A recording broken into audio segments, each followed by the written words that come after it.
Frampton, one of our live days. Good morning. Welcome. It's the Bob and Tom Show. Christy Lee at the Silac Insurance News Desk. Hi. Hi. There's Pat Godwin. Hey, chick. There's Josh Arnold. Hi there. That is some hunk of flannel you've got on, my friend. Yes. That is lovely. Thanks. I don't mean to shortchange Christy. She's got the Flannel day. Check These two, I mean, they're ready for the Diddy Moore beef stew breakfast. Mr. and Mrs. There's Ace Cosby. Hey. I'm Chick. We're in the O'Reilly Auto Parts Studios, and here's Tom. It's great to be back. Thank you very much.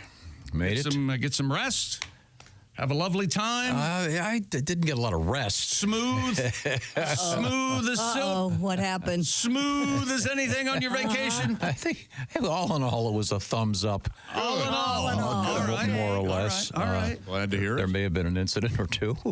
Are we going to share that? I can't imagine there wasn't an incident, at least an incident or two. You got some rays? You look in the pink? Really? Oh, yeah. Oh, yeah. You're up there where there's, that's impossible. The sun was only out for 2 minutes. You're tan. Yeah. You're up there. You're closer to the sun. It must be windburn. Scientific fact. Was it a little windy? I went skiing. It never stopped snowing. It stopped for maybe 5 hours in 4 days. Isn't that what you want when you're skiing? There's such a thing as too much of a good thing. Oh, I see. Well, I think the answer is there's no pleasing you. It's nice to be able to see. That's true. But no, it was okay.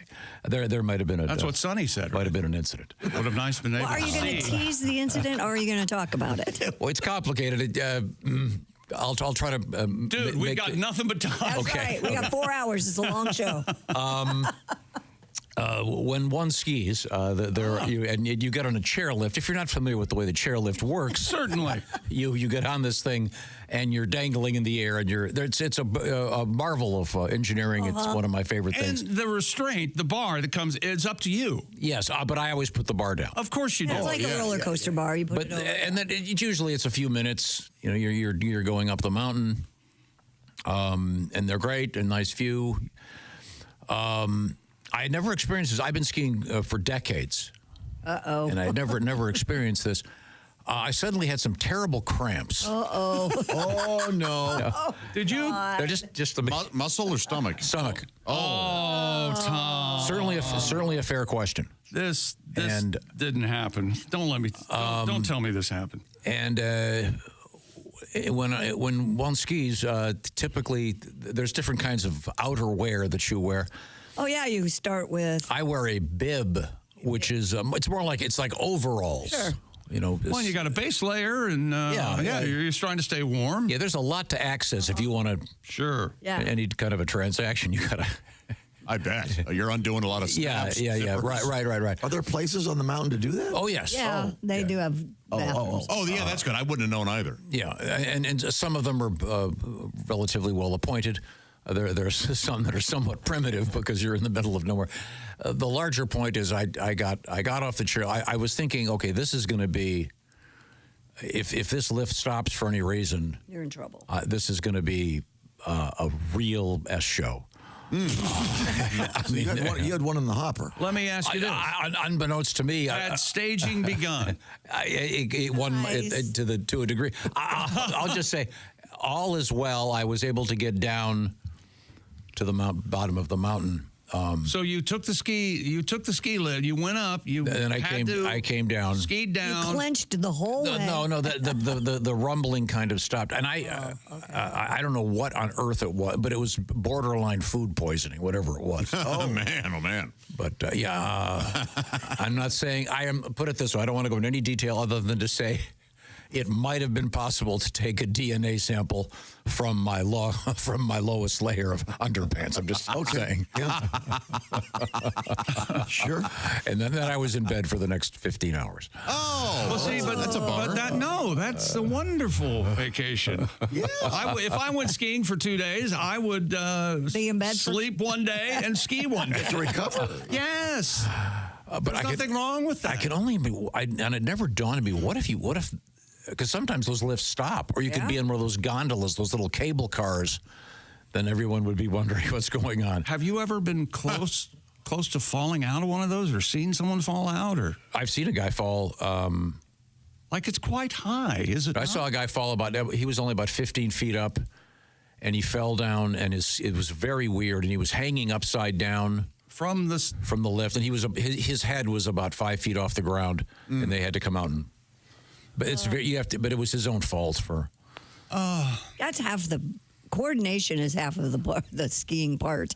Getting on and off those chairlifts. Are there like frat guys or bros? Yeah, because they don't stop them. They just keep going. They're very talented. They're called. You have to sit there. They're called lifties, and they're looking after your safety. They do a great. They do a great job.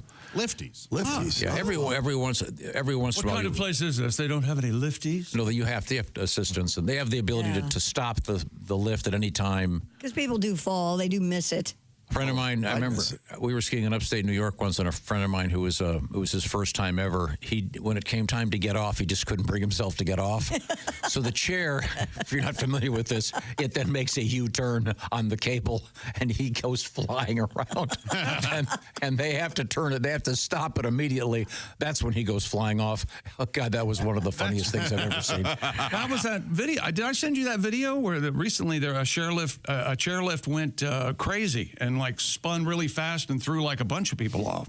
That famously happened 60 years ago at a place, but they've since fixed it. They have a brake on them, but there was a thing a couple months ago. It was a month ago, I guess, where everybody had to get down with a cable. I think it was in California. Oh man, the technology's great for the most part. Just I had never been sick to my stomach while wearing all that ski stuff. Ugh.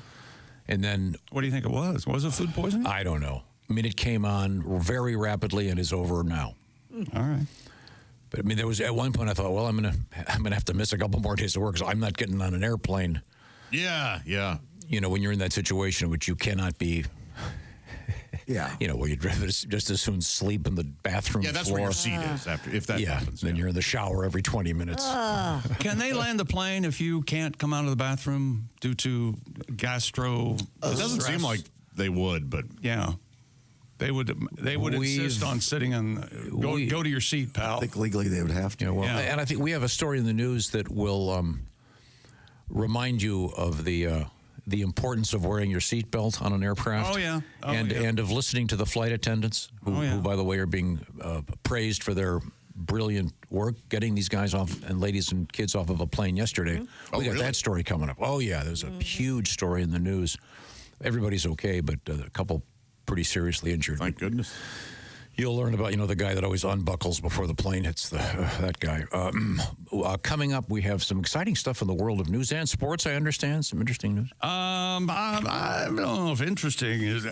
We got college basketball. Let's talk about that. It's kind of a dead time with the NHL is having their All-Star game, the Four Nations. Are you aware of this? All I know is that there were, I believe there were 4 fights in the first 9 seconds. USA, Canada. Awesome, They kicked, the Kachucks.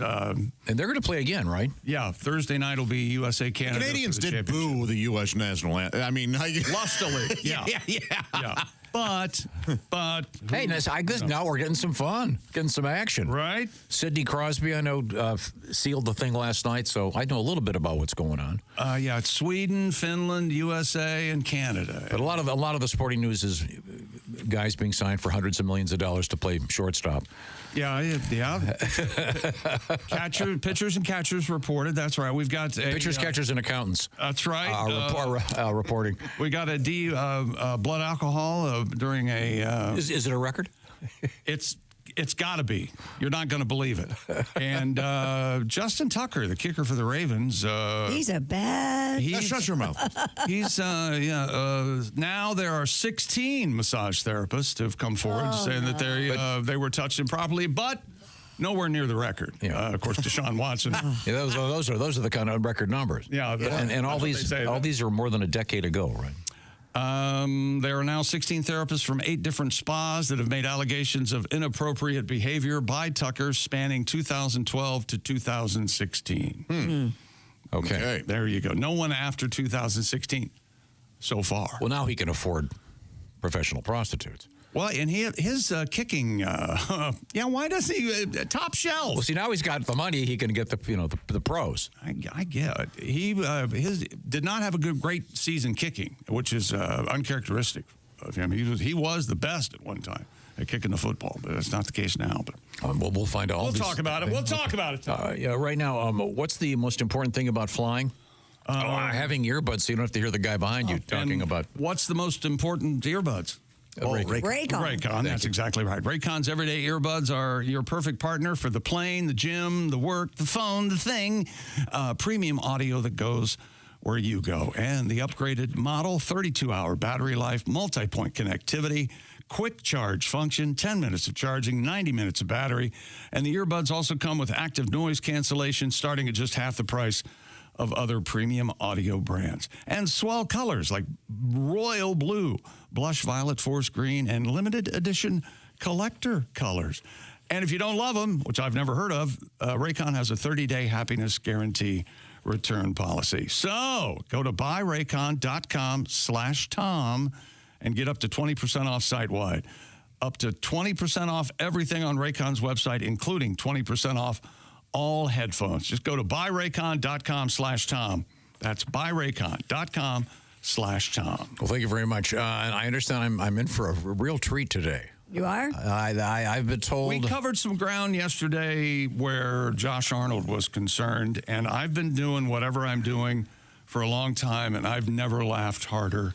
My husband said the exact same thing. I'm still looking forward to this. I honestly don't know what you're talking about. Good, that's fine. You had one sentence that Andy said he had to almost pull the car over. It covered you and your dad's visit to Walmart. Well, when we come back, plus coming up, we'll talk to our friend Larry the Cable Guy and comedian Tim Cavanagh today. Yeah. And we are in the O'Reilly Auto Parts Studios, and this is the Bob and Tom Show.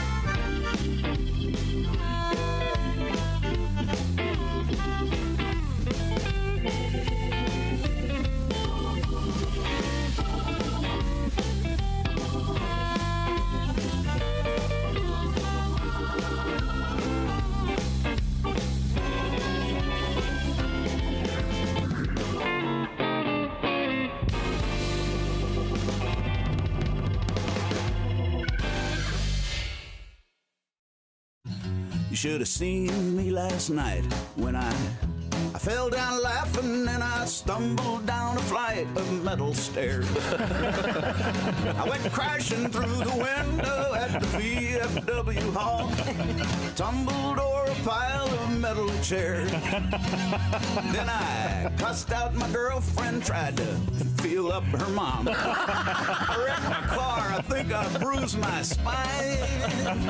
Oh, you ought to go with me when I go out drinking. Always have myself a real good time. I got drunk and stole this boat out of the Edgewater Yacht Club doing 90 miles an hour up to the bay. I sank her out by Buckeye Point, walked on into town, tore up someone's flowers on my way. Then I barged into the cruise nest and I threw up on the rug. I slapped that hostess on her big behind. Oh, you ought to go with me when I go out drinking. Always have myself a real good time. I talk dirty to the waitress and I never ever leave her no tip. I leave her all my roaches in the guacamole dip. Oh, you ought to go with me when I go out drinking. Always have myself a real good time. So I'm going out tonight and I'm gonna tie on a good one. Does anybody here want to go out drinking with me? Yeah! Well, I'll take you to this biker bar where we can kick some ass. And a gay bar. We'll get our drinks for free. We'll do shooters of tequila and a case of beer apiece. We'll wash it down with a gallon of cheap island wine. Oh, you ought to go with me when I go out drinking. Always have myself a real good time. I like to shout out loud and moon the crowd when I'm dancing on the bar. Then go out in the parking lot, piss on all the cars. I go out drinking, always have myself a real good time. Oh, give me that wine. Always have myself a real good time. I'm feeling pretty fine. Always have myself a real good time. Yeah. Love song to the bottle. Bravo, bravo. Bravo is right. This is a song I wrote for a special person. All right. Each time I need a trusted friend, you're there. With tears to dry and a heart to mend, you're there. And when I'm down in misery and the whole world turns its back on me and I need some love and sympathy, you're there. Nice, isn't it? Oh, yeah. And when I'm weary and tired of trying, honey, you're there. And anytime I need a shoulder to cry on, you're there. And sometimes when I come home with a heavy heart and weary bones and I need a little time alone, you're there. I want to turn the stereo on, but you're there. I gotta get in to use the John, but you're there.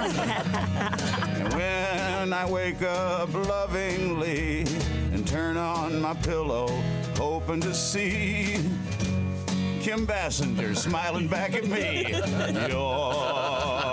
there. Oh, this is more of a good thing than I ever planned. How much damn togetherness can a one man stand? Don't get me laughing here. All right, sorry. I want to flop down in my favorite chair, but you're there. I can't see in the mirror to comb my hair, 'cause you're there. And when I want a little snack at night, I sneak down to the fridge to get a little bite. I see a big fat ass blocking out the light, 'cause you're there. Bob and Tom Show. We're all back. Hello, skating at full strength. There's Christy Lee. Hello. Pat Godwin. Hey. Josh Arnold. Hi. Ace Cosby. Coming up today, Larry the Cable Guy, Get Our Done. And Tim Kavanaugh will join us. We're in the O'Reilly Auto Parts Studios. I'm Chick. Here's Tom. Thank you very much. We're back. Relaxed, Took a rested. few days off. That's right. Yeah. When he says we're back, he means him and all his That's personalities. right. That's right. That's right.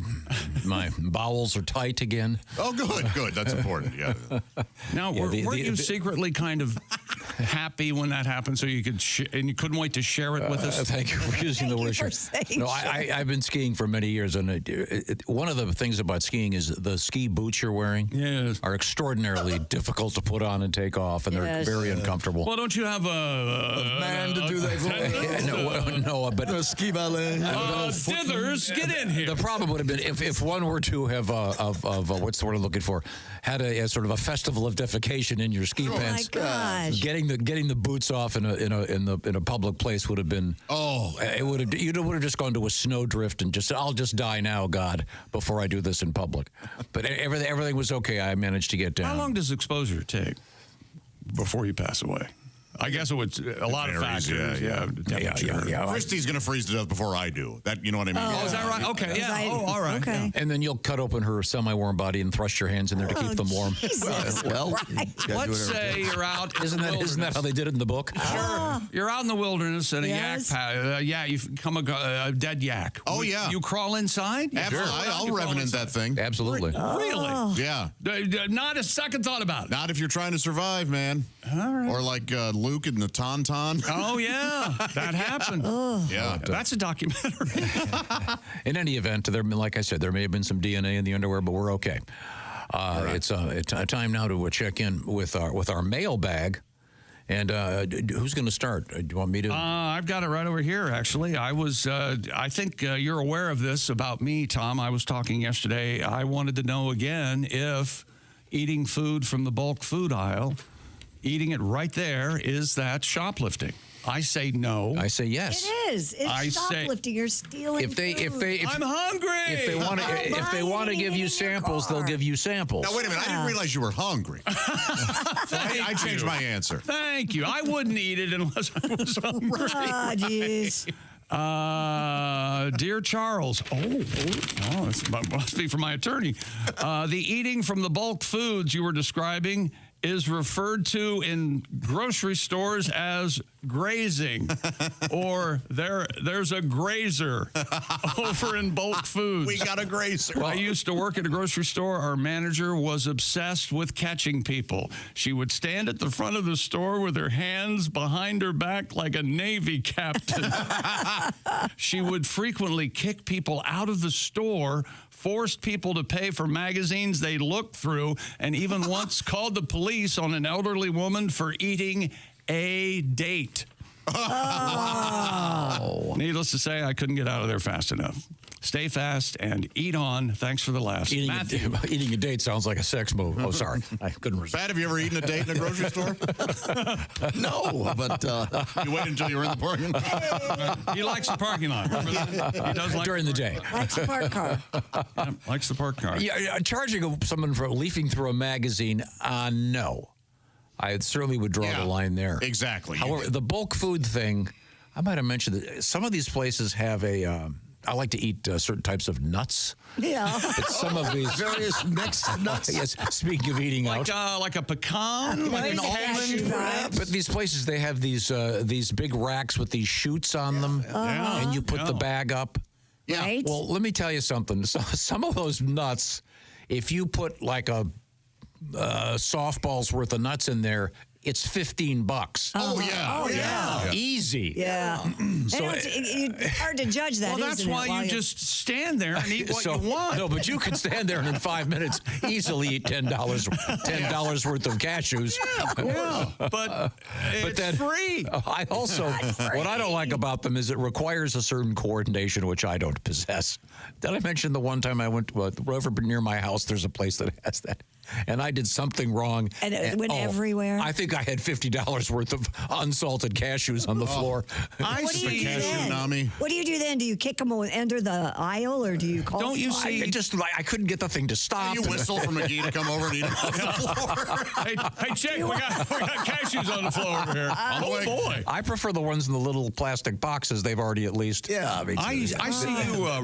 They've tethered them for you. Okay. I bet you wreck a lot of displays in grocery store. Getting one can off Pineapple and And I hate those bags on the roller things, and you Never work. You've got to judge them just right, or you you get. stand there and no matter how much you lick matter your what you do. fingers, you Yeah, gotta they peel the don't damn come bag up. apart. They need a whole new system. Yeah. I give up. The trick in What is it? You take the end of the opening end of the bag and you put your both hands together and you rub them together like you're warming up your hands. And the that bag- bag automatically Really? opens.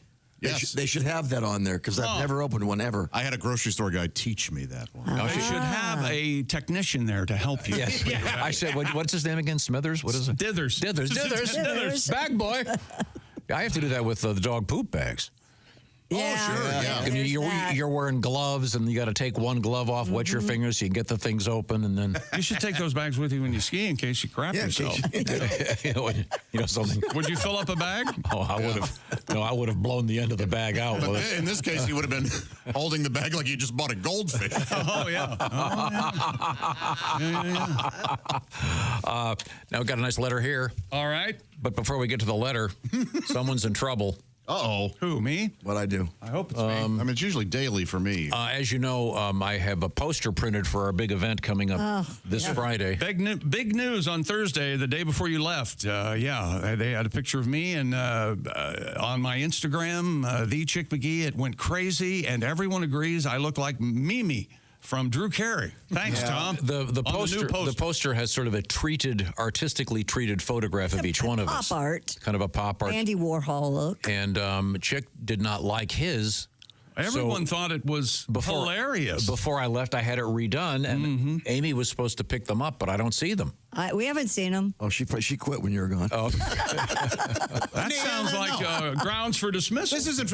When you take vacation, Amy takes vacation. Yeah. He needs one. That's how it should She be. best be sitting by a phone waiting for a call. Apparently. Actually, she was. New poster.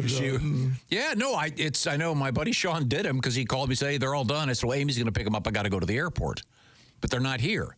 So it's got. I took a photograph of Chick. I got Chick to approve the photograph. Now it's been transferred. So I never saw the photograph. You didn't approve the I'm sure as hell not going to say anything unless it's funny and can carry a couple of shows. Then I'll say it. But in any event, we'll have the posters coming up Friday morning. It says, let's see. Hello, fellas. I am very excited to see you guys at the Riverside Casino this coming Friday morning. well, you excited think to that? see you. You think that now? I have been a listener for close to 25 years. I have front row tickets for that evening's comedy show. They're assigning seating. It's date night for my. This is from Angie. It's date night for my all caps, Christy. Yes. Hot farmer boyfriend. Oh, yeah. Nice. Oh. That sounds good. She goes. I would love to take Josh and Oskay fishing at my folks' pond. What about the hot farmer boyfriend? What's going to happen to him? Well, I'm sure he'll He's come got to get fishing the, with them. What time? He's got to get the crops in. Yeah, as I understand it, the crops gotta come in. They're growing ice right now. Yeah. This is the off time for a farmer, I would think. Oh, no, he's busy. Angie, yes, let's go fishing. Yes. In February. We'll fish real hard. Yeah. I'll give you the old devil's fishing. We'll get our rods out. Me and Oskay will this is fish why- you at the same time. This is why you don't want to write us letters, because We'll fish you from behind. That's right. I You don't like us fishing. I call this one the Iowa hook. Hey, it sounds like a sex move, Tom. Well, thank you very much. Angie, I'm glad I didn't read your last name.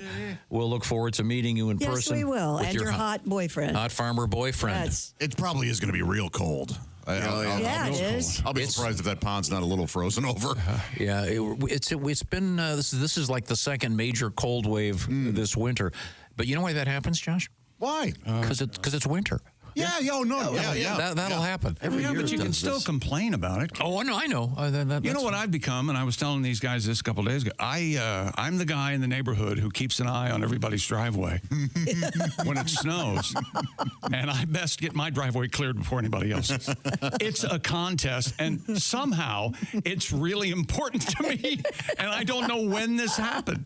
So there's like some seriousness here. Yes. It really is important. I that am you're like, first. oh my God, he's got his driveway. That son of a. Do you have a snowblower? No, I get on the phone and there's an app for it, and this guy comes to the that's house right. and boom, That's it's clear, buddy. So I actually really, really enjoy shoveling snow.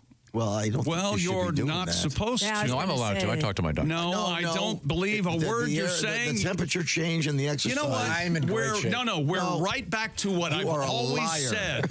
Hey, shush, let him shovel. Yeah, what are you guys, What are you doing? I don't know if I'm insulted that you're Crazy? lying or I'm insulted that you think I believe you. No, And it's okay. But the larger I'd say you point here shovel is, with a weighted vest. Yeah, and weights around your ankles. yeah. if we had a checklist of chores we like doing, Okay. You like dishes. We know I love that. doing the dishes. I love cleaning my house. I like laundry. I love doing laundry. I love shoveling snow. Now, conversely, I hate cutting grass.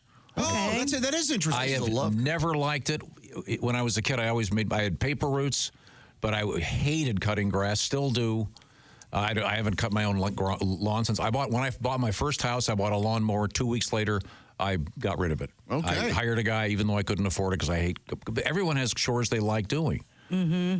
And I really enjoy shoveling. But I think you're making a really interesting point, Chick. I used to live across the street from a guy that was a college professor. This guy, when he would shovel his driveway, he would get he was like 2.5 cars wide. He would get every square inch, no matter how deep it was. He was obsessive about it.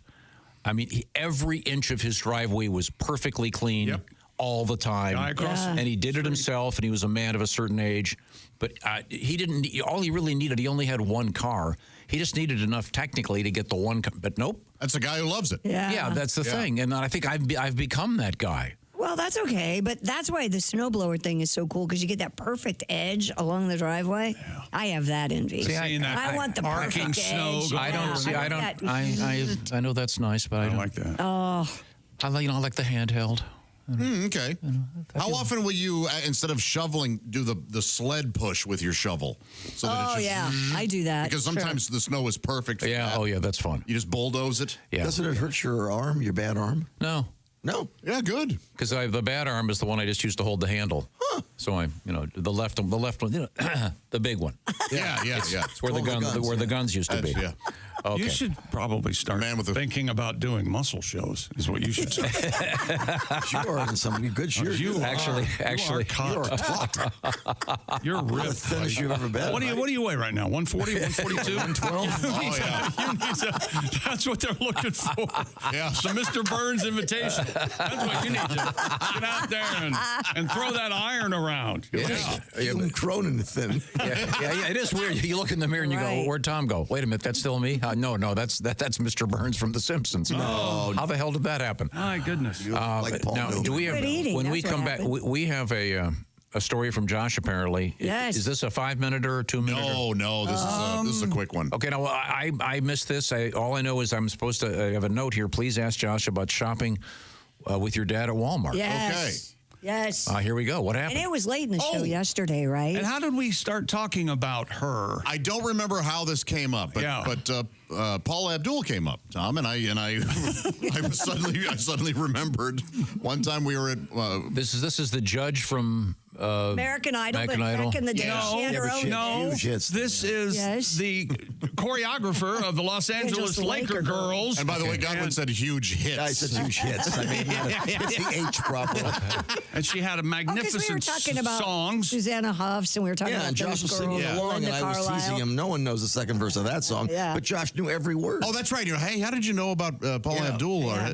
Well, there was a day the family went to Walmart. My dad and I were looking at the cassettes, the musical cassette. Sure.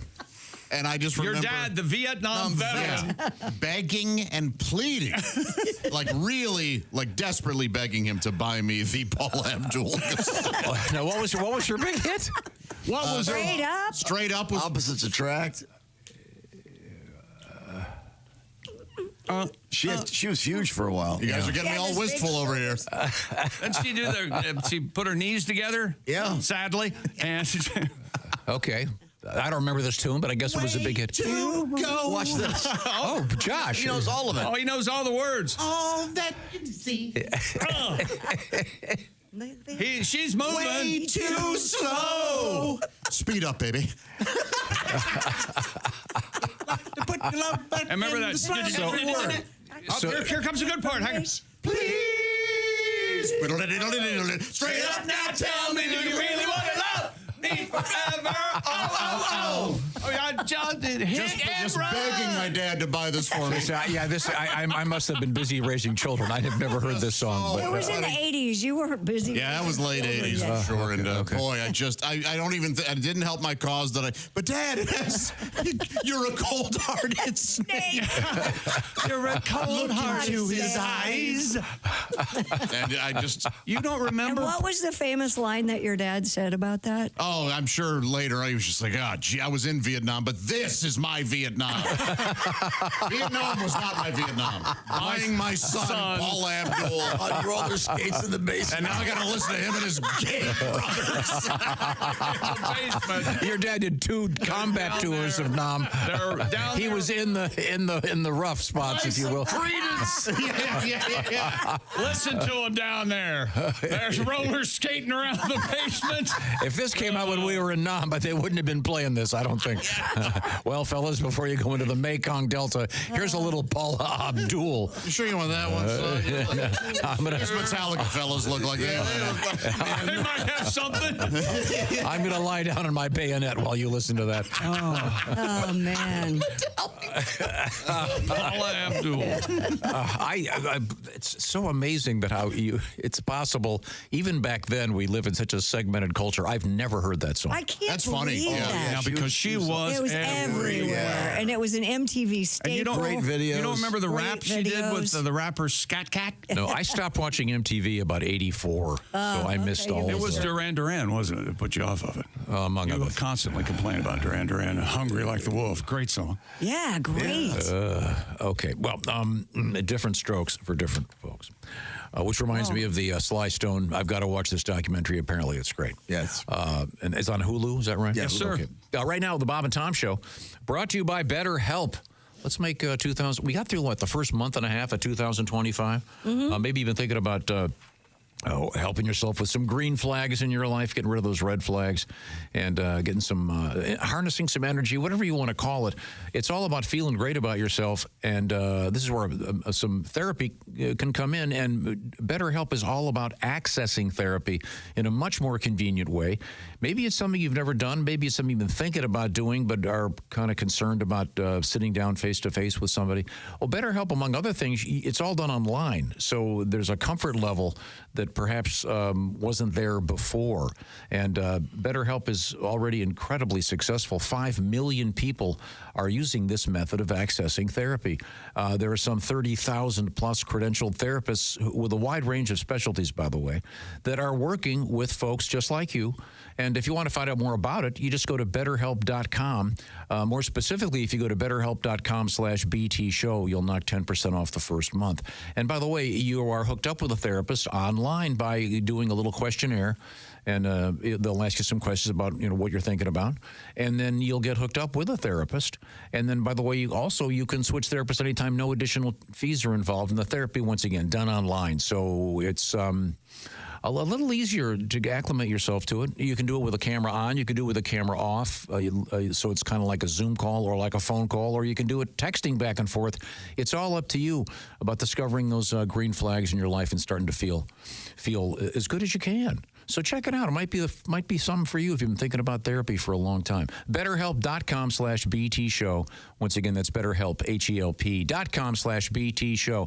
Coming up on this show, it's going to be Larry the Cable Guy, comedian Tim Cavanagh, and we have a bunch and more Paula Abdul. Okay. Now, is the one button marked Paula Abdul, the other marked Skinnerd? Because I want you to hit the Skinnerd button. I don't think Skinnerd's up here. Oh, I'm kidding. Yes. Of course Skinnerd's here. Thank you very much. You're darn right. These are the O'Reilly Auto Parts Studios, and this is the Bob and Tom Show. Oh!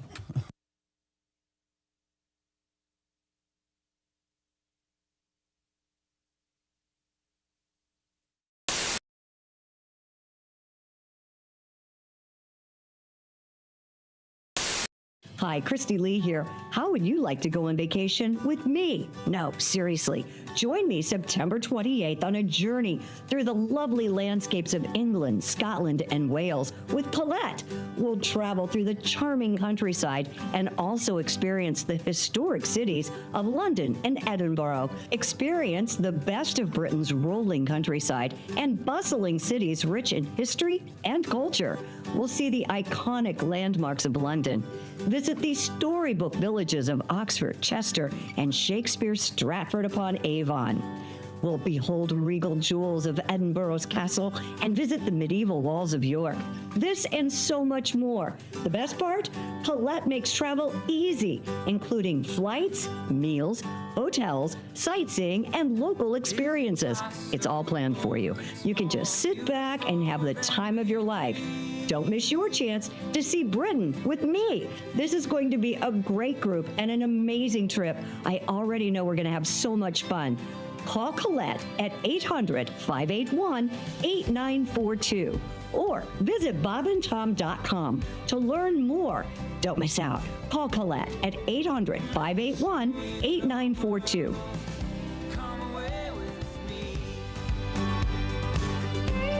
With us in the studio now, two comedians. We are joined by Jimmy Pardo. Also, another guy. It's comedian Chad Daniels. Chad, I understand that you have an injury, that nothing humorous about it, but you look like you're in a little bit of pain. I broke my tailbone. Yeah. Did you break it recently or a week and a half ago? Okay. Tailgating, following too closely? You can't put a cast on that, can you? No, you can't. No. I was drywalling. I kept bending over to measure and cut and everything, and I guess my leg muscles were too tight or something like that, and it kept rocking it back and forth till finally it snapped. What? You didn't even hit it on me. I didn't hit it on anything. From bending over, and yeah, that's the kind of shape I'm in. Where's that tire? Wow. Never heard of such a thing. Yeah, the doctor said it happens a lot to pregnant women, which was really awesome to hear from your doctor. Are your breasts tender? No, they're not. You're the first man for that to happen to. Was it? Wow. It sounds like it was incredibly painful. It sounds like it is Yeah, painful. my wife actually couldn't sit down for a while. Sympathy pains. What? What? Nailed it! Ding, ding, ding, ding, I thought we said there was nothing funny about this. Ding, ding, ding, ding. Wait a minute, hold it! Hey! Yeah! Hello, Friday morning. Hello. Yeah. It's time for the air base! Ooh, here we go.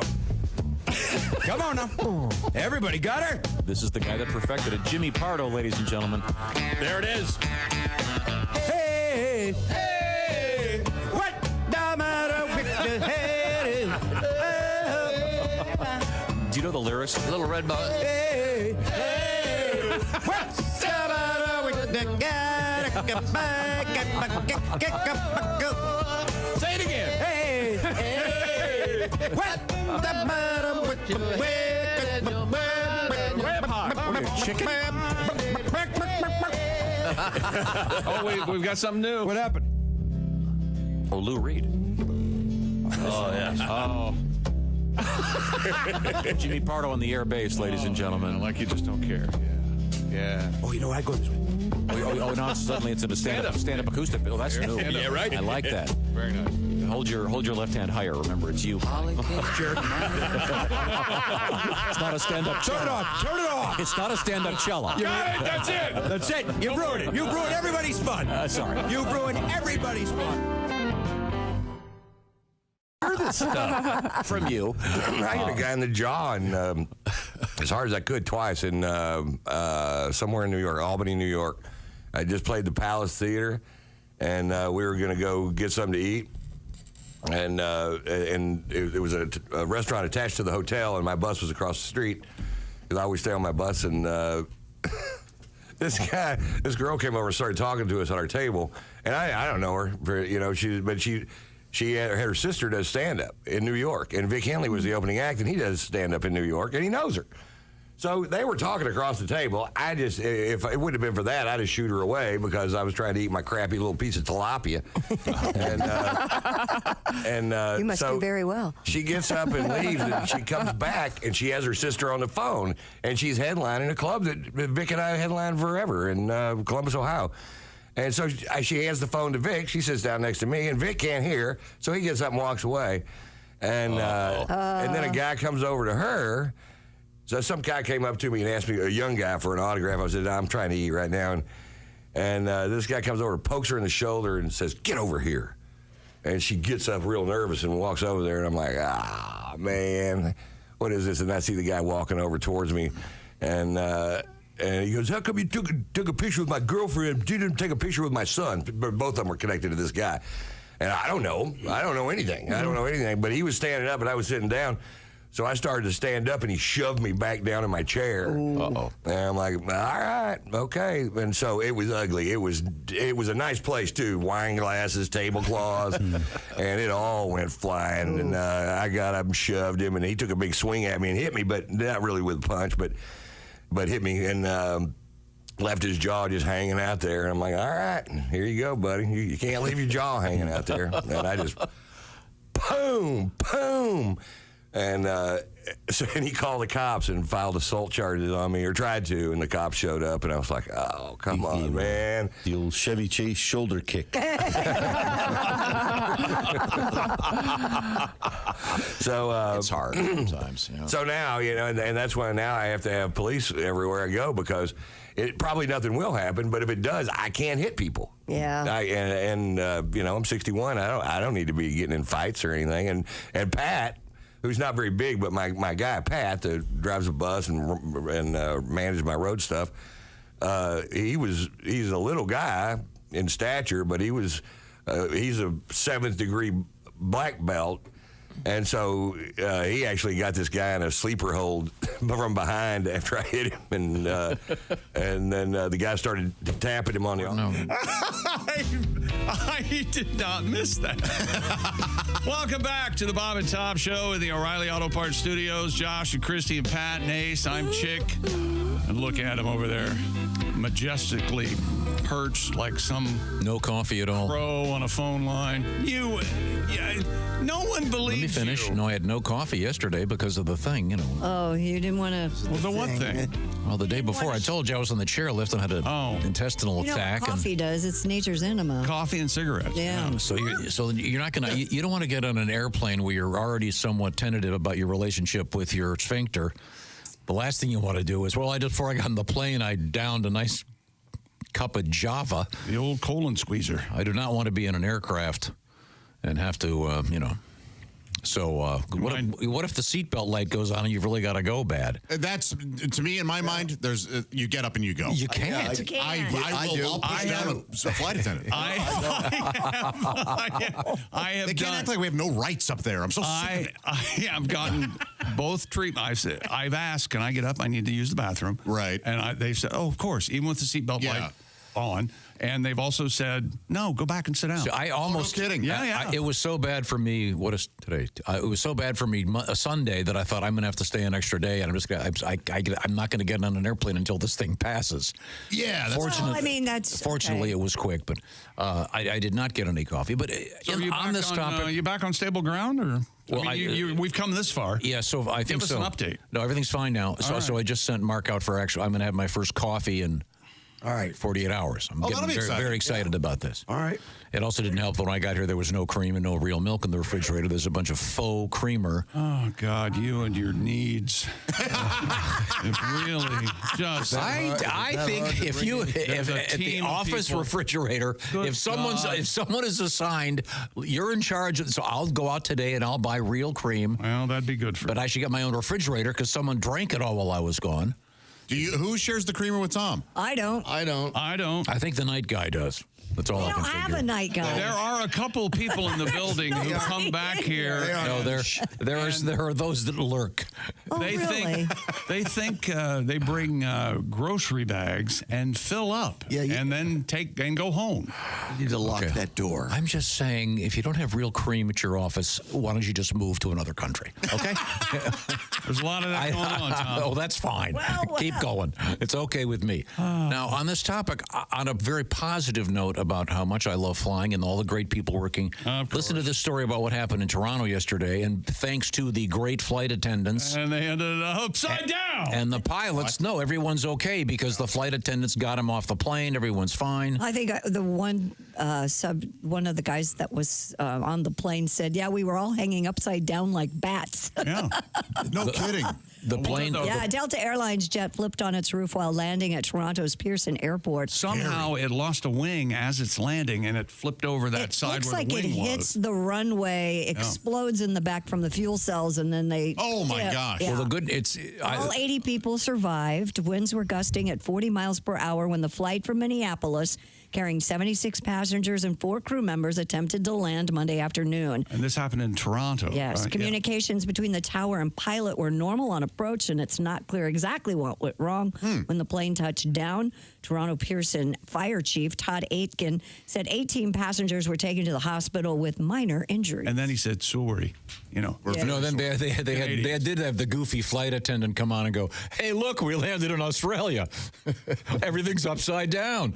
Not the time, Kenneth. No, Shut it down, Ken. In all truth, apparently, I heard an analysis from a professional who said that they probably are lucky that the wing came off because that's where the fuel would be. So the fuel was up in the air instead of on the runway, and the friction they think that the plane landed with the wings on and then flipped and it knocked the wing off. There's a video out there that shows it. That's from miraculous. So I'm assuming no one clapped at the end of the flight, right? You're probably right. One guy. Well, it happened in Toronto. Just put it anywhere, guys. I think this was a conspiracy. I think Drake set this up because Kendrick Lamar was on board. Because you know what? That beef has gotten so important. It's gotten too far. I can't decide who I care less about. The film director guy that never shaves, and who's the actress they're suing each other constantly. That's in Blake Lively. I can't decide which beef I care less about. Those two pricks or the two pricks, what's his name, Drake and Kendrick Lamar. My answer is I care the least about those who report on such stories. Okay. There's that. I really don't care. Speaking of that, the reporter from he's from Canada. He lives in Canada. He said he'd never seen it blowing snow like that when the plane landed. Man, like 50 mile an hour. Die Hard 2. Yeah. Well, scary. Well, thank goodness. Yeah, that sounds like it could have been real absolute disaster, and it was something. And they said that the ground crew was there immediately, but there was a small fire they put out. So everybody's okay. Are you guys exit door? Love it. I love that. I absolutely am, and I would. I say I'll help. I know I will. To be honest, I don't know if I would. Okay. But I like the leg room. I appreciate it. I think I'm being honest. I think that if I were a flight attendant and you were sitting at the exit, I'd take one look and go, no. Really, He-Man? I always like when the flight attendant won't accept a nod. So when you guys want to help, I need to hear you say it. I've had them say. I always like that. That's the law. I know. I like it. Go ahead and make sure that. I love flying Southwest because you get to pick your own seat and everything. Right. But that's going away, right? Yes. It is. Yeah. As is 15% of their workforce, but that's another story. Okay, well, I like picking the where I'm going to be sitting. Sure. Did you hear what he said to me? No. If I were a flight attendant, I'd look at you. You can't sit in the exit row. I can take one look at look at him, Mr. Muscles over there. Yeah. Do you know how hard? You know how hard I'd punch you in the face before you'd know anything was going on. He couldn't get a latch open. He would go, now wait, and you'd be unconscious. I do. Oh my God. I have a campaign that you can't Your delusion. You can't open anything anymore. The way they seal gum now, you have to have. I can't open gum, but I can beat Chick up. You have to have a razor knife to open it. Okay, I'm sorry. Yeah, that's elevating. Get a little time. No, he's back, everybody. Well, I'm just glad that they fixed the Leonard Skinner Paula Abdul button, because the last thing I want to do is have to hear any more Paula Abdul. Oh no, we got it straightened. Okay, we good. got straightened up. Okay, good. Oh. Love me forever. All right. Yeah, that does nothing for you. No, it seems like a great dance song, but never heard it. I've never heard them. And there's many things I don't get in life, and many. Yeah, everything. I'm sure it's nice if you're dancing. I'm sure Paul. We also made some boner jokes. Paul is very nice. We'll find out more about that and other things on my little vacation. And we have coming up Larry the Cable Guy, Tim Kavanaugh, and more. We are in the O'Reilly Auto Parts Studios. This is the Bob and Tom Show.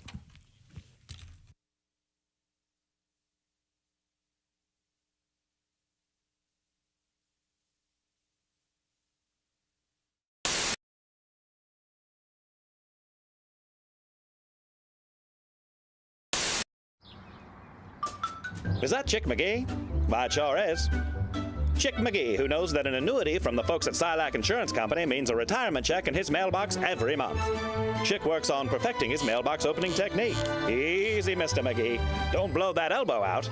Chick isn't quite retired yet. He's just practicing for it. Because one day, Mailbox McGee will be taking his retirement the easy way. SILACINS.com. Silac Insurance Company. Okay. Hey, Peter. Hey, Bob. What are you doing out here? Same thing you're doing. Got a light?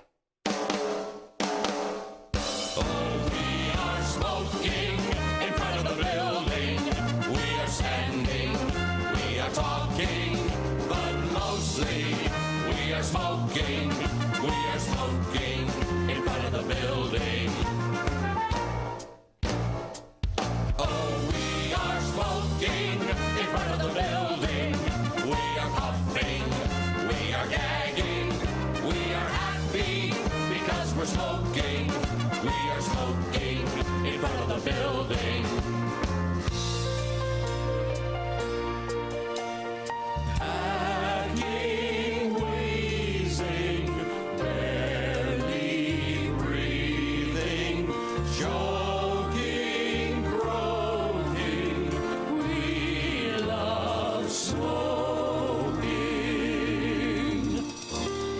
Met a girl from another office.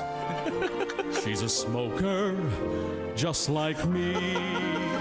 Now we're dating and we're smoking. We're smoking in front of the building. We are smoking in front of the building, and we smell like we've been camping. It could be raining, it could be snowing, but we're smoking in front of the building.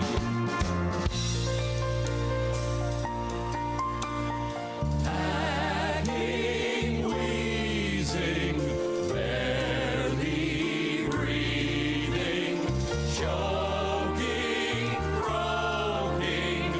We love smoking. I never was a smoker until I looked outside. They were smoking while I was working.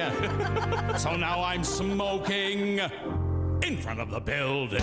We are smoking in front of the building, and the ashtrays are overflowing. We are smoking instead of working. We are smoking in front of the building. We are smoking in front of the building. We are standing, we are talking, but mostly we are smoking. We are smoking in front of the building. Smoking in front of the building. Smoking.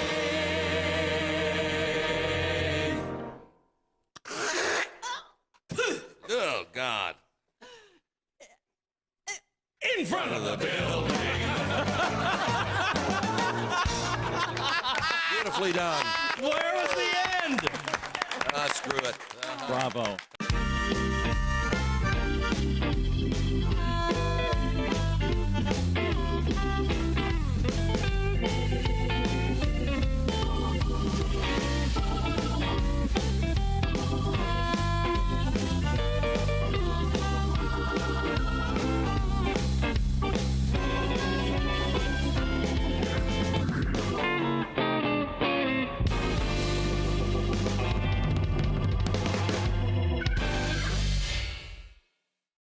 Yesterday we were talking about hickeys. Yeah. I have a story for you. Which one of your daughters has one? You had those hickeys, yeah. Oh, and your daughters. Yeah. No, nobody has hickeys, but we have death by hickey. Death by hickey? Mm-hmm. Well. My boyfriend was a vampire. Were that me, I'm sure the officers would stand over my body and say, I have a feeling this is how he'd wanted to go. More chalk. Yes, because I'm so gigantic. Oh my God. One stick of chalk would never be enough. We had to use a whole box of chalk to outline his. Look at him. He had to take his headphones off, lean back, and he's screaming with laughter. He's just an awful person. I wish I were an actual Sportsasaurus. I'd rip your body, your limbs. More chalk. Lucky numbers. Man, if that weren't funny, I'd be so mad. You know what, Josh? I ate all day yesterday, and I really feel good about it. So screw him. You know what? It doesn't matter. I was just trying to lighten the sad picture we all had of Josh lying there dead. Oh, maybe lighten the mood. You know, I think that's even more insulting. He's taken an insult to you and tried to spin it into a positive. Oh, yeah, that's what's insulting. Good God. Buckeye fans, Ohio State Buckeyes celebrate the victory. If you're still basking in the glow of Ohio State's win and the college football championships, we've got something special just for you. It's a full-sized, officially licensed college football playoff national championship football, priced at just $129.95. Available only at Nyco Sports. Call 800-345-2868 or go online at nycosports.com. That's NIKCO sports.com.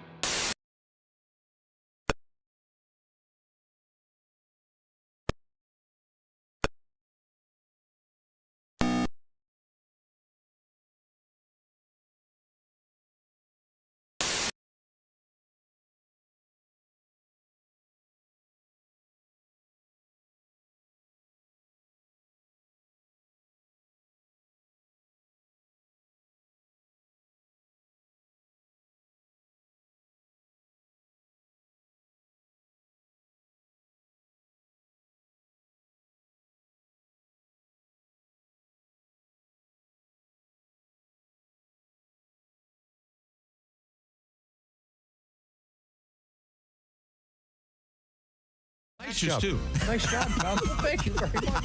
You are. Welcome back to the Bob and Tom Show. We're in the O'Reilly Auto Parts Studios. Christy Lee at the Silac Insurance News Desk. Hi. There's Pat Godwin. Hey, Chick. Hey. There's Josh Arnold. Hello. There's Ace Cosby. Hey. I'm Chick McGee. Have you done any letters yet? Huh? We did a couple. We read a couple letters. I had a couple. Right. We have more coming. We got a special edition of this show. I got a hunk of sports here. If Today's Tuesday. Seems like a Monday for me. Is my mic on? Oh. It'll be this show coming to you from the Riverside Casino and Resort Event Center beginning at 5 a.m. Local time coming up on Friday. And then a special comedy show that evening. So we'll hope to see you. Thanks to our friends in Cedar Rapids. 100.7 The Fox.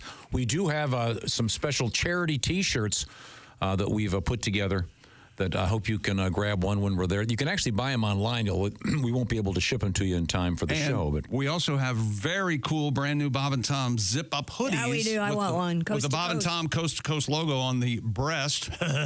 And they're beautiful hoodies. The T-shirts, we're going to be selling them, and the proceeds benefit the Stead Family Children's Hospital. So Wonderful. Cool. Now, if I steal these T-shirts, you're stealing from the children. So I should send them something. Yeah. Okay. Yeah, you can buy I'll one. do that. Okay, I haven't seen the final shirt yet. We designed it, and I've seen the mock-up. But my picture has Mimi from Drew Carey's. Right. No, that's the poster. The posters are free, and we'll have those too. And the new posters are printed, but I don't know where they are. That's all right. I'm sure Amy has it taken care of. It's not. Please don't make. I wanted a priority cry this morning in their cars. Okay. No, she was supposed to bring them in. She was supposed to bring them in Friday. It doesn't matter, Amy. He doesn't know what he's talking about. Did you go back to your office? Did you look there? It's also he can get his own creamer. Don't worry about it. Yeah. Has Amy been sainted yet? I know that they were talking about it in Vatican City. I don't know how these people do this without. I couldn't be here if I couldn't lose my mind at him like every other day. The Pope is ill right now, so he can't saint Amy. Hey, Conclave won Best Picture, by the way, at BAFTA. Yeah, I did told you you it was see a great movie. I suffered through it. Yeah. Conclave won the BAFTA. And that's great. And everything nominated for an Oscar. The movies have become just total crap. Hey, look, here's sports. Auburn is number one in the men's college basketball poll. The Tigers. Whoa. 59-60 first place votes. There's one grizzled veteran voting for Alabama, I bet. Let's see. Florida claimed the other first place vote. Florida. And then, of course, Duke is in. You know what I mean? They're Pilgrim. That's very nice. That's your John Wayne impression, or is that William Shatner? Vest. That's my favorite. Do the fancy vest. Hey, fancy vest. That's a good one. There you go. Go ahead and pull that. You know, John, hey, John. we know what the original script says, but why don't we go with something, I don't know, about fancy vest? Yes, this seems awfully harsh to question the sexuality. The sexual preferences of another man are certainly his own business. Unless you're asking for a cigarette in London, let's go ahead and change this. Notre Dame is #1 in the women's basketball, college basketball. Oh, and Notre Dame is the University of Notre Dame is in a great news story coming up. I'm very excited about. And speaking of fancy vests, it's part of the story. Sweden rallied after falling behind just 35 seconds into the game and beat the United States 2-1 in the Four Nations face-off round-robin finale. However, it was the title game-bound Americans' first loss of the tournament. Win or lose, they were going to be in the finals Thursday night against Canada. Yeah. So now, where's that taking place? Fighting Boston, Massachusetts. But there's no Russian team, even though Alex Ovechkin is closing in on Gretzky's goal record. Right. We are quite upset. They're not. So what was the story on? I didn't see it. Yeah, ask me questions. Josh, what was the story on the 4 fights in the first 9 seconds? Well, 2 essentially in the first 2 face-offs. Well, you messed with my brother, you messed with me, okay? Yeah, the Kachuk boys were really going at it, but I haven't read too deeply into what was said. I don't know what caused it, but yeah, I don't know if it was because of the anthem or what was going on. Do hockey players, especially when you have so many that are of European origin, do they learn to insult each other with English? So yeah, I think so. So even if you don't speak much English, you know how to say something about the guy's mother. I'm sure in English, so you can get into a fight right away. Yes, and then there's don't speak English, mother. Hump dog. Oh, jeez. I mean, I almost jumped over. I see. What is that French cursing you're doing? This is some vague European country, probably involved in some kind of invasion. I've only had the opportunity to sit really close to the bench at one hockey game, and it was the filthiest language I've ever heard in my life. Everyone. Really? I was courtside at an NBA. You've been courtside at an NBA game. Yeah. Was it pretty rough too? Oh, unbelievable. Filthy. Yeah. They're adults. They are adults, and it's high pressure, whatever. But yes, they can say. And funny, by the way. Were the NBA guys funny? The NHL guys were hilarious. I don't know in their insults. Yes. Yeah. We need to get a reporter on this that really knows what they're talking about. Who has the best insults? What sport? Yeah, that's a good question. Well, forever, Reggie Miller was the best trash talker in the NBA. I mean, there have to be some hilarious NBA guys. Oh, sure. Just trash Wasn't talking. Dick Butkus just hilarious, I heard. Really? Oh, really? Yeah. Really? Man. Real funny. Yeah. And in football, presumably, a lot of the trash talking would be sort of after the tackle. Wouldn't you think, Chick, when they're coming out of the pile up and someone says something like, probably words. Next time, try to hit me harder than your mom did after I banged her in the, Oh, boy. Hey. In football, though, because in hockey, they'll have these crazy fights. They shake hands, and then those guys all go to dinner. Like that kind of thing. Like they're I don't believe this. Is that well? It's what happens. But I don't think it is. I mean, look, there are some. You think the Americans and the Canadians went out to dinner that night? The Kachucks and the Canadian players went out to. Is that what you're telling me? I don't know about that night, but there's a chance they could have been. They could be teammates. Oh, that's true. I shoot the puck. I put it in net. We go look at Beaver at a topless bar. That is one man's. There you go. That was one of the Lemieux. I shoot the puck. I put it in net. We go look at Beaver at a topless bar. Hey, look at this. Baltimore Ravens offensive lineman Ben Cleveland arrested for DUI last week. He was given a field sobriety test. I'm not real good on decimals. Give me the numbers. And fraction, but 0.08 legal limit. Yep. Right. He blew a .178. Yeah. Wow. So that's more than double. Yeah. I have a really dumb question. He says he drank 3 to 4 beers before blowing the .178. That'll do it. However, boy, that sentence could have really been damaging for his reputation. He said, the Bat Boy. Oh, Jesus. I'm sorry. However, what sport? Excuse me, what sport was it? I didn't hear. They put was pen football? to paper. Sorry. Ben Cleveland, the offensive lineman for the Ravens, is 6'6", 360 pounds. It would take far more than 3 to 4 beers in order to blow a .178 on a breathalyzer. And they ran the numbers according to alcohol.org, a site dedicated to reducing alcohol addiction. Cleveland would need to have around 16 beers in a 3-hour span at 5% ABV in order to produce the .178. Okay, he was pretty drunk. He's pretty. Yeah, but that isn't anywhere near the record. No, but don't you have to be like? I mean, that's not near my record. What's your record? 3 point something, isn't that death? I don't know, but above 3 or 4. There was a time where I've had 16 beers in about 4 hours. Really? I was a binge guy. Yeah, back in my 20s. I only drank like once or twice a month, but when I did, it was over a 12. And this is when you would take the 12-pack and turn it into a crown of some sort. That's right. Yeah. You became who? After would you let him tell the story? He knows what you want. Thank you. For those new to the show. After I polished off a 12-pack, Tom doesn't trust any of us. cans, I would then the box would slide over my head, and I would become Sir Dude the Party Nut. Yes, yeah, and I would look out through the. I know. Could we get you to be Sir Dude Friday morning without the alcohol? No, just put on the alcohol. Thing. No, Sir Dude, I will never let Sir Dude show up without. What if I had Eddie? What if I had Eddie install? What if I had Eddie install headphones onto a 12-pack box of beer? I just can't. There are rules to Sir Dude. Okay, sorry. Yeah, I know. We'll have a couple of Grandpa's coughs. It'd be 12. I can't do that like I used to. It would take me 8 hours now. Well, be a hell of a show. Justin Tucker continues to be we'll come back with Justin and his problem. Trouble and we have right now to check in with stupid world records because Tom wants it that way. Christy is going to be doing a special. I'm Christy Lee tour guide. Yes, I am. I love to travel, and this I'm is going to cool. go all the way to London, and you're welcome to join me. That's right, September 28th. We'll check out the lovely landscapes of England, Scotland, and Wales with Colette. And who else will you visit? Chick's apartment in Chester. Chelsea? Chelsea, sorry. I'll be there, yes. We're going to go through the charming countryside, experience the historic cities of London and Edinburgh. And if there's a sock on the doorknob, knock and give me 10 minutes. Okay. Colette makes travel easy. They are the best. They throw everything together. You don't have to do anything but get on the plane and enjoy yourself because your money includes flights, meals, hotels, sightseeing, and all of the local experiences. All inclusive? All inclusive, yes. Your only job is to have the time of your life, Chick McGee. I can do it. Yep. Don't miss your chance to see Great Britain with me. Call Colette at 800-581-8942 or visit bobandtom.com to learn more. That number again, 800-581-8942 or visit bobandtom.com. Of your life. And sorry.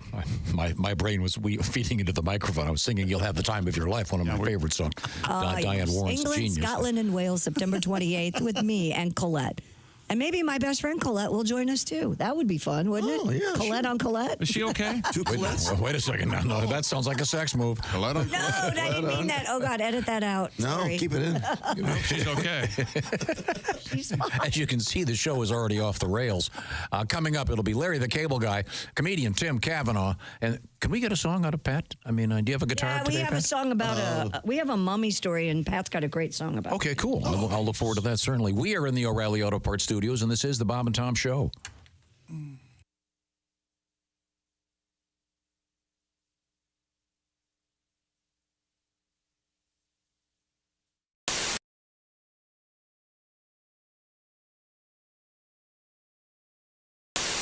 Hi, Christy Lee here. How would you like to go on vacation with me? No, seriously. Join me September 28th on a journey through the lovely landscapes of England, Scotland, and Wales with Colette. We'll travel through the charming countryside and also experience the historic cities of London and Edinburgh. Experience the best of Britain's rolling countryside and bustling cities rich in history and culture. We'll see the iconic landmarks of London. Visit the storybook villages of Oxford, Chester, and Shakespeare's Stratford-upon-Avon. We'll behold regal jewels of Edinburgh's castle and visit the medieval walls of York. This and so much more. The best part? Colette makes travel easy, including flights, meals, hotels, sightseeing, and local experiences. It's all planned for you. You can just sit back and have the time of your life. Don't miss your chance to see Britain with me. This is going to be a great group and an amazing trip. I already know we're going to have so much fun. call Colette at 800-581-8942 or visit bobandtom.com to learn more. Don't miss out. Call Colette at 800-581-8942.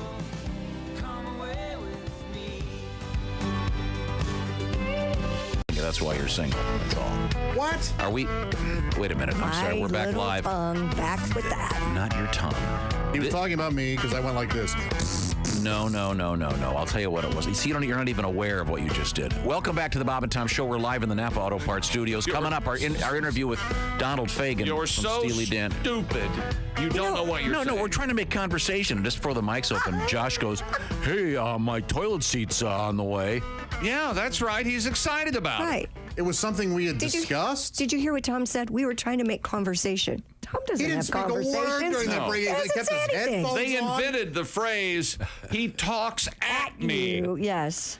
I thought it was. I mean, Josh. Okay, you're on a first date. Let's just say, and there's some nice music in the background. You're at a nice restaurant, and the waiter comes up. You order some sort of cocktail. I assume. What's your beverage of choice? I might have a tequila and a beer. Together. Beer. Sure, So, there you go. Beer and shot. Why not? As you can What see, he's thinking is, here, you don't look like an alcoholic. That's what he's thinking. Oh, no, I think he looks like one. And then Farthest from the truth, but go ahead. And then this young lady orders something, and then you say, as a conversation starter, "Hey, my new toilet seats. I just got a thing from Amazon. It's on the way." And then she goes, Yeah, I'm sure that's what he would do. Waiter, could I get an Uber? I've got to get out of here. I have a thing. My God, the way your brain operates. I know, it's amazing, Fascinating. isn't it? So your new toilet seat, something you want to tell us why? Well, we were talking because I'm tired of my vacuum cleaner, and Christy and I were talking about vacuum, and I'm going to order the one she has. Yeah, you're replacing your vacuum. I love my I'm vacuum. tired of mine. And so to enter the conversation, you said, "Wow, that's really interesting. Hey, my toilet seat's on the way." Because the other day I mentioned that I broke it. Josh, I love you, but I think he might be right. Fair enough. I'm just saying it's kind of a conversation killer, really. I knew we only had 4 seconds left in the break. It's kind of a funny thing. I thought I would. Yes. You know what? I thought I was bringing up a topic that you would enjoy. You know, discussing. I get Josh. I know what he was trying to do. Okay, sir, I didn't understand. I hate you. Ladies and gentlemen, it took just over a year, but about 6 months longer than I had in the pool, but it finally happened. Oh, you had the under. I would have taken the under too. Josh now openly hates Tom. I had the under myself. Congratulations. But that was then they said I couldn't play because I couldn't violate.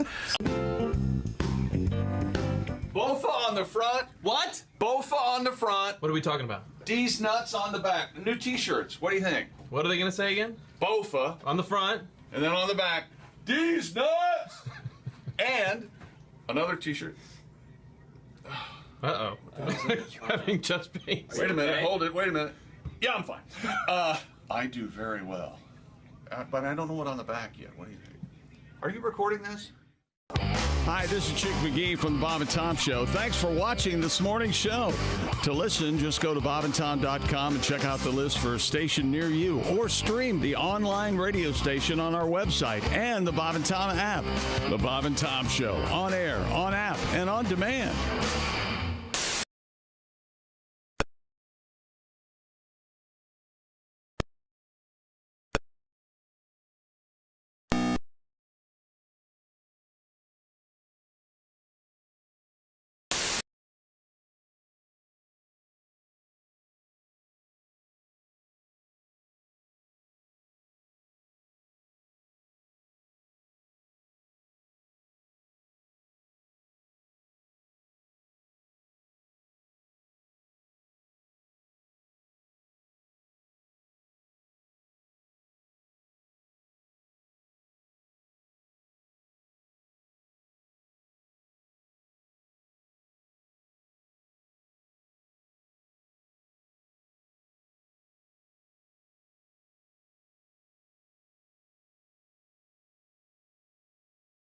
From Pat? What? Something Yeah, we about my mummy, your mummy, our mummy? Sure, yeah. There's Christy Lee, who's a Hi. mummy. She's a mummy. I'm a mummy. My baby came home yesterday. Oh, I'd like to be a mummy last night. Got to give her a timeout. I tell you what, breastfeeding a 24-year-old, that's got to be rough. But congratulations, And he has to leave the room. It's a little bit weird. I'm checking as And of course, gravity being what it is. Tom is back. Hello, Tom. Oh, sorry. Where was I? You were shaking your sugar You packets. guys missed me. You're shaking your sugar. God, we didn't miss that. Put your head in my lap, honey. Time to breastfeed. Constant maracas is bad. I'm sorry. I know I missed a lot. I was on my little ski journey. It was. It is about the journey, isn't it? Yeah. And we had It's a journey. and there were like 7 women and me. Pretty rad. You mean baby women? Yeah, you It's like Hot Dog the movie. Well, there were 3 of my daughters, their friends. It was. Were you able to sneak one in while the kids were? You'll recall that I did have diarrhea. I remember I explained that I couldn't ski that one afternoon. Due to the. Oh gosh. You never want to have. You cannot get ski gear off quickly. Put it that way.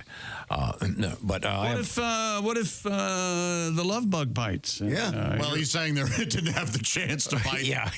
And if it did bite, it would have gotten a mouthful. Yes. I'm sorry. We have a rare case of the love bug drowning due to diarrhea infusion. So can you can walk around in the boots that you click into your skis with, right? Can you walk? You can walk in those. Yeah, in the lodge, it's right? very uncomfortable. It is? Okay. Extraordinarily uncomfortable. Gotcha. They're designed for skiing. So do you take like a bag when you go down to the lodge and you switch your shoes so you can sit there and have your hot toddy and talk about the poor people and things ideally. like that? No, I don't want to talk about them. I don't want to think about that. Skiing must be exhilarating because it sounds like a huge hassle to me. It does. Well, here, let me explain this for It must be exhilarating because it's a pain in the ass. Now, let me explain this for Josh. Here's what you do. Yeah. Now, I know that you have an account where you save for your vacations. Yeah. Now, here's what you do. You take all that money. Okay. You get all of your money for your vacation. Okay. Then you double it. Okay. Mm-hmm. Then you go to a place that's very cold. And then you have them. Then you have to sit outside by a roaring fire. That sounds. Then they bring out a shredder. And then you take all of your money and you put it in there because that way, by shredding it, it burns that much quicker because there's more oxygen. You know how fireworks. Oh, absolutely. Yeah. Okay. Yeah. And then you have a lot of people complaining and it's cold and you're miserable. And then you get to fly home, but you have to borrow the money to get the air ticket. And then there's a slight chance that the interstate closes on the way to the airport. You got it? Yeah. But it's worth it. Time. It's worth it. Yeah. That's what I'm saying. That whole downhill thing must be pretty great. It's like you're driving your own roller coaster, Josh. And the beauty of it is if you slip and hit a tree, it'll kill you. It's fun. Are there like pictures of Sonny Bono around just to remind you with little sayings? Be careful with Sonny. We lost the Kennedy up there too, right? Yeah, but he did make football. He did make the catch. Though. He was in battle. They were playing ice football or something with a water bottle, right? Yeah. But he hadn't been vaccinated. He would have died anyway. It's time now to find out a song from. It's first this letter. Okay. Dear Tom. This better be good. This is from Chris in Penistone, UK, and it is spelled Penistone, UK. But I'm guessing it's Penistone. If your penis has a tone. I am Chris from Penistone near Sheffield in the United Kingdom. Can you imagine how exasperated I get every time I hear Tom talking about the state of British teeth? I bet. Yeah. Just for the record, I'm 62, still have all my own teeth, never had a filling, caps, or teeth repair ever. I know. I've seen his picture. On Friday. He's got so many teeth. He's like a freak. He has a show where he tours around. Poor Chris. Look, don't give away the ending. On Friday, my wife and I went to Barnsley for a change. We were walking around, of course. Yes. We went to a restaurant for lunch and were followed in by a group of 10 women whose average age was somewhere around 40. They all sat across from us and they proceeded to talk loud and laughed a lot. My wife looked at me after talking about how Tom talks about teeth, and at the same time we looked across at all these women. I swear to God, it was was like a horror film. Could not have been 15 teeth between the 10 women. We made a hasty retreat. We're not going to eat watching these women sucking on their lunch. Then my heart sank. I could hear you, Tom, speaking in my head, making jokes about British teeth and being absolutely right, you Yankee bastard. Love you guys. Now, Thank you. You can you can see how wrong I am about contemporary dentistry, and that by going with Christy Lee. How do they go on that trip with you? Go to Colette. They'll give you all the information. It'll be great. I'm an idiot. Spell Colette. Colette Travel? What is it? COLLETTE. Do we have a link on our website? BobandTom.com. Just go there. There's all the information you need. I was gone. I was on a ski trip. I missed Pat's new song. See your sister Janny while we're Okay. Now, can you explain to me what's going on with Pat and his new song? Yes. There was a story that we did yesterday that you may have missed. According to new scientific research, ancient Egyptian mummies don't smell bad. They actually smell woody, spicy, and sweet. Ancient bodies. Yeah, this mummy that they are using in this particular story, 5,000 years old. Ancient dead bodies smell sweet. Well, presumably, after a certain amount of time, wouldn't the rotting stench be gone? Would, yes. Well, the embalming process back then was this like incredible. Was this like King Tut? It was not King Tut. How old was King Tut? Wasn't he was like a 5,000-year-old mummy? So I don't know. Wasn't who King it Tut was. like he was young? 18. Yeah. So he probably smelled like Axe body spray. To arrive at this conclusion, researchers used what they described as trained human sniffers, as well as equipment like an electronic artificial nose to study the scent of 9 mummified bodies dating back 5,000 years. Oh, wow. Yeah. It's woody, spicy, and sweet. The smell of a dead Egyptian. Could be cursed, oh well, and need your own tomb encryption. Don't mess with mummies, oh no, you'll end up like Brendan Frazier. He got as big as a whale, nothing like that Nicky Glazier. Research types with their nose and deep say,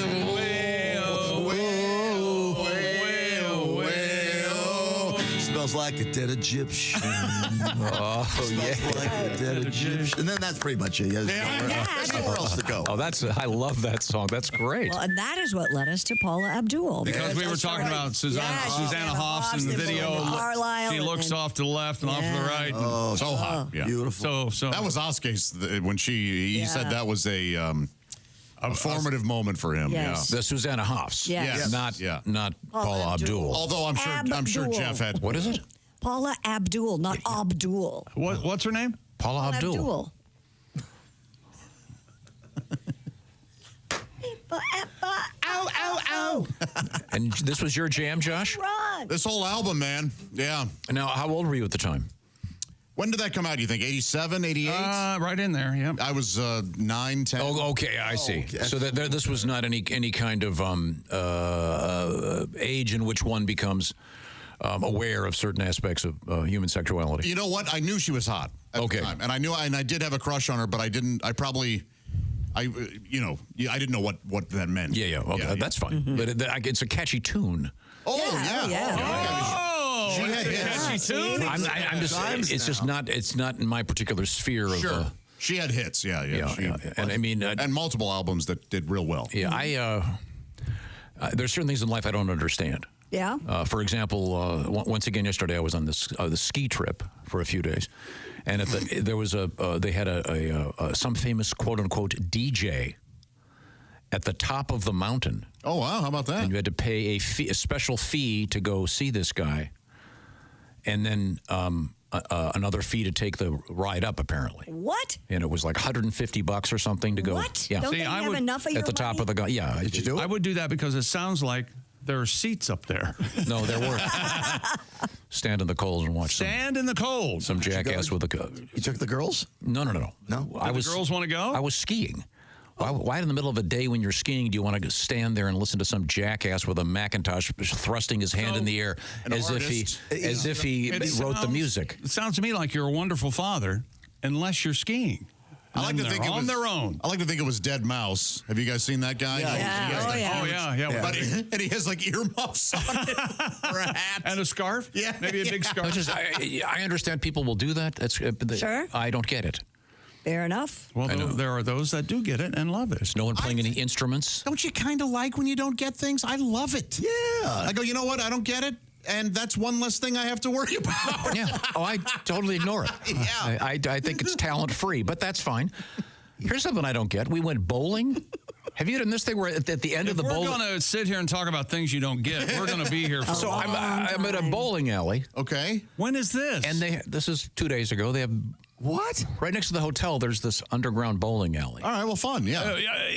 In Vail, there's a snooty bowling alley? So at the end of the aisle, they have giant television screens. Of course, yeah. Okay. So they have like 12 television sets on the whole time. Yeah? Yeah, what's your problem? What's the point? I thought I came to bowl, not to have CNN on and NBC. People want to with watch no sound. sports. Oh, you haven't been to a bar in a while, have Yeah, you? no joke. You know, I haven't seen. Do you that guys remember necessarily at a how bowling upset alley, he used to get when they would turn the TV? We would go out to lunch. Well, one of the many reasons I stopped going to lunch with him, he can't address the troops. If you're watching TV over his head, he hates that. Yep. Hates TV. He'll change a restaurant. Oh, yeah. Oh, no. I hate going to places that have televisions all the time. There it is. Oh, look, there's a ESPN on with no sound. That's great. I wonder what that guy's pontificating about. It's no, thank you. You think Eisenhower let them turn the TV on when he was making addresses? No. Not Ike, baby. Nope. So we as a culture can't focus on anything. So if you're bowling, you have to have a TV with no sound. Are you the one saying that? I'm surprised your tongue didn't jump out and run down the hall. Speaking of tongues, we have tongues in the news coming up today. You don't focus on anything. Well, no, it doesn't help to have giant screen TVs at the end of the bowling alley. All right. Yeah, that is weird. How did that bother you? It's annoying. Try not looking at them and concentrate. I'm trying to focus on the fact that I can't bowl worth a damn. The TVs are over the pins? No, there are like 12 giant screen TVs at the right above all the pins. Okay, wait a minute. I think I'm getting a beat on this. So you know they're there, and that bothers you, even if you're looking at them or not, right?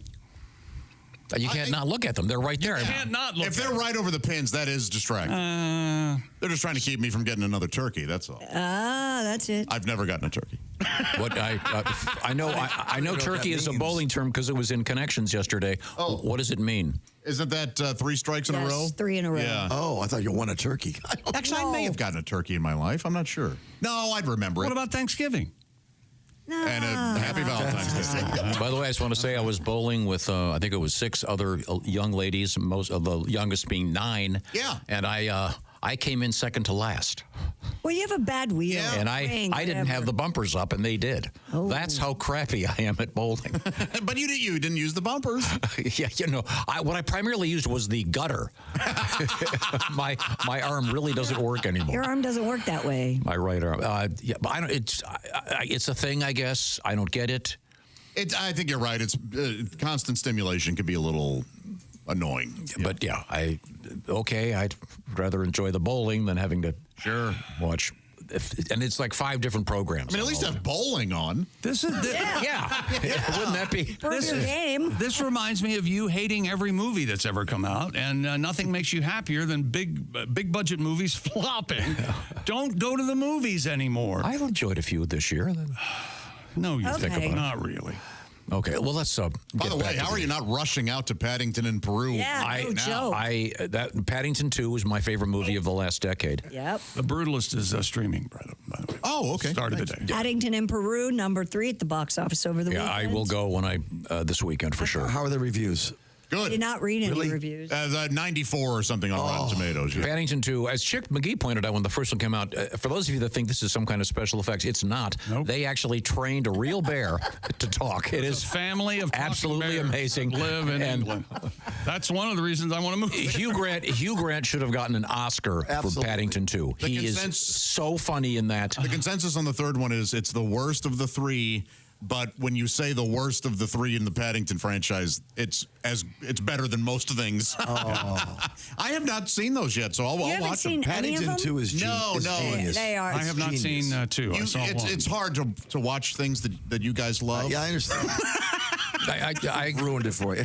Now, how many? Like 30 Oscar nominations. What is it now? They have 12 movies. None of 10 movies. And most of them are Best Picture. Ghastly Foreign crap. See? He is right. There's a lot of ghastly foreign crap out there. They should have a category. That, right? They should have a category: pretentious, ghastly, foreign crap that no one cares about. That is impossible to sit through. That pretentious critics think is good movies. Okay. This movie's important. It represents 0.05 of the population. Yes. This is totally unrelatable and unreasonable, and the millionaires who are making it are all going to be pissed about it. So, they'll sue each other after it's over. Yeah, Nora. That's the thing. I know Tom would hate my favorite movie of last year. Nora's my favorite. Yeah. Was it Nora? I haven't seen that yet. Which one was that? List. It's called Nora. Oh, it's so good. I've seen 4 of the I don't think 10 you'll care. nominated. I got through 10 minutes. The one with the swimming monster and the. What? A couple years ago, won all the Shape of Water. Yeah, I got through. Good Lord! You're talking this year. You talk about even to. I dumped that after 9 minutes. Be any. There's not enough. Date, at least. There is not enough Adderall to make me sit through that turd. Which is interesting because it was a spin on Creature from the Black Lagoon. It was a beautiful movie. Why touch a masterpiece? Well, there is that. Well, yeah, that's a tough. Did the creature hook up with the lady? We're not They talking did. about Yes. Wow. Yes, he did. Don't ruin the ending. I guess. I guess that'll get you wet if you jump in the water. That'll get Actually, you know what? That's a misnomer. Yeah. Well, we can get. We'll get into that at our live show Friday. It actually creates friction. Real dumb trying to do it in the pool. Go ahead. Okay. I love it in the pool. No, you don't. You've never done it in the pool. So is that sports? Oh, yes, I am. It comes out like a ghost.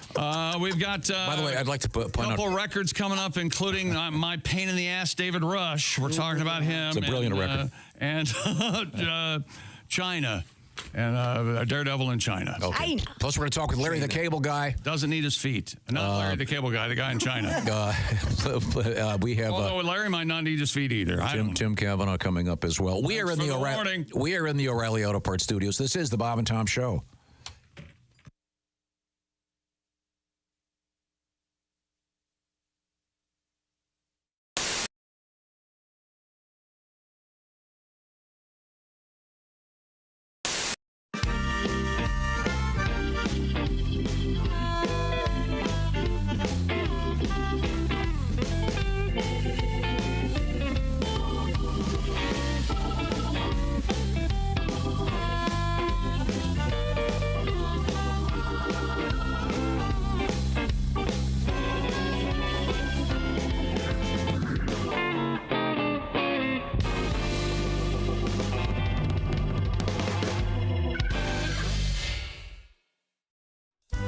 You know, here at Charlie's Tavern, I stay mighty busy making drinks, but the phone, it never stops ringing.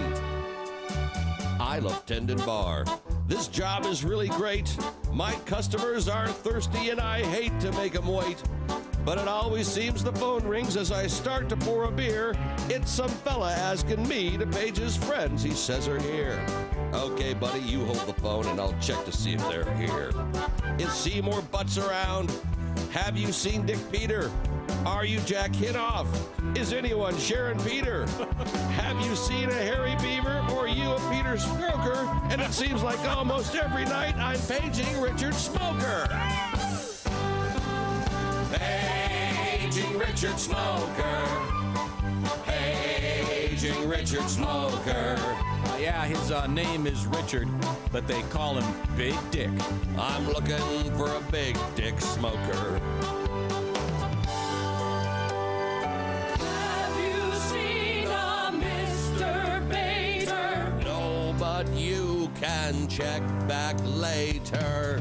Could you find a hairy ballsack? Not right now, you'll have to call back. Fill the crackhead if you please. He's among the absentees.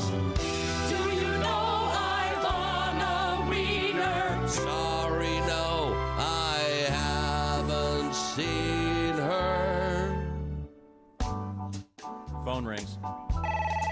There it is. You know, this worked yesterday in rehearsal. Does anybody hear the phone ringing? I hear it. My headphones. You heard the phone Oh, ring? you hear? Did you hear the ring phone in ring? your headphones? Wait a minute, ring it again. Did I answer it or not? Oh, there it is. There it is. I just heard it. Hello, Charlie's Tavern. Yeah, I was wondering. Hello, Charlie's Tavern. I'm sorry, I can't hear. There's someone Speak up, Dan. clearing their throat in my mic. Hello, Charlie's Tavern. What's the matter? Is it noisy in there? Yeah. I was hoping you could page somebody for me. Sure, who are you looking for? I'm trying to find a Mr. Padasso. His first name is Stuart, but they call him Stu. Stu Padasso? That's right. All right, hold on. Excuse me, everybody. Hey, is there a stupid asso here? Right here. Does anyone know a stupid asso? He's over there. I see him. I'm sorry. Right. Someone said he just left with Haywood. Haywood who? Haywood Jablomi. No, but buy me dinner and drinks, and we'll talk. Wow, that'd be a wacky twist, wouldn't it? Hey, Bob and Tom are doing it. There's the phone. The phone's ringing. The phone's ringing. Hello, Charlie's Tavern. Yeah, hi. Could you page someone for me? Sure. Who are you looking for? I'm looking for a Miss Fingerdew. What, do you want to kill her? First name Wilma. Wilma Fingerdew. Sorry, somebody says she's in the back room with Willie. Willie who? Willie Fisterbottom. Ooh, that's got a her baby. Whoa, man. What ethnicity was that supposed to be? What the hell was that? I have no idea. Okay.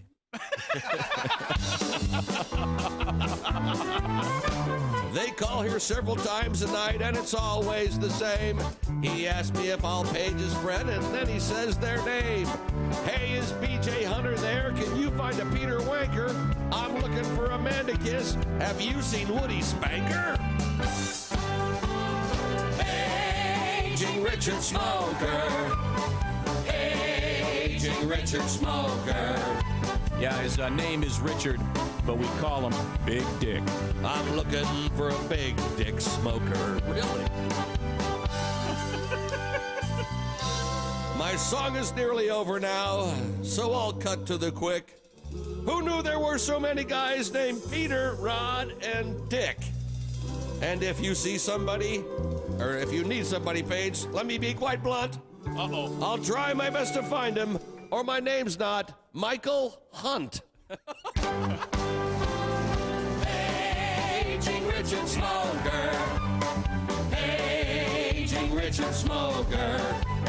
Yeah, his name is Richard, but they call him Big Dick. I'm looking for a big dick smoker. Paging Richard Smoker.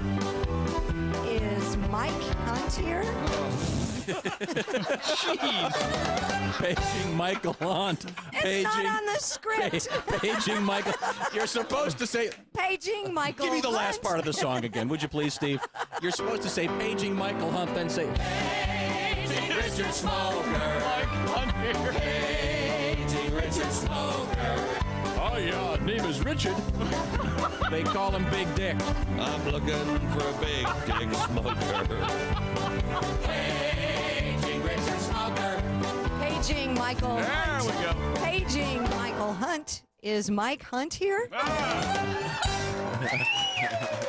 That went well. See, that really makes a difference when you set it do up. that stuff, Yeah. right? Yeah. Buckeye fans, Ohio State Buckeyes celebrate the victory. If you're still basking in the glow of Ohio State's win and the college football championships, we've got something special just for you. It's a full-sized, officially licensed college football playoff national championship football, priced at just $129.95. Available only at Nyco Sports. Call 800-345-2868 or go online at NycoSports.com. That's NIKCO Sports.com.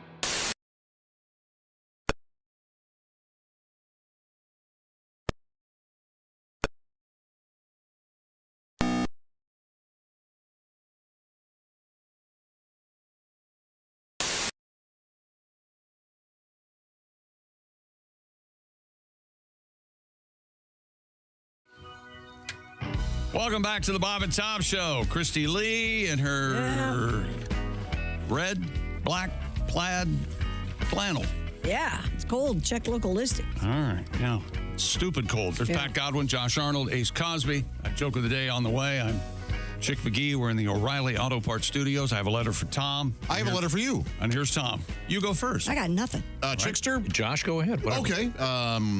You were saying that you will often help yourself to some bulk food items. This is Chick. Chick likes to exactly go into right. the bulk food aisle. And This is America.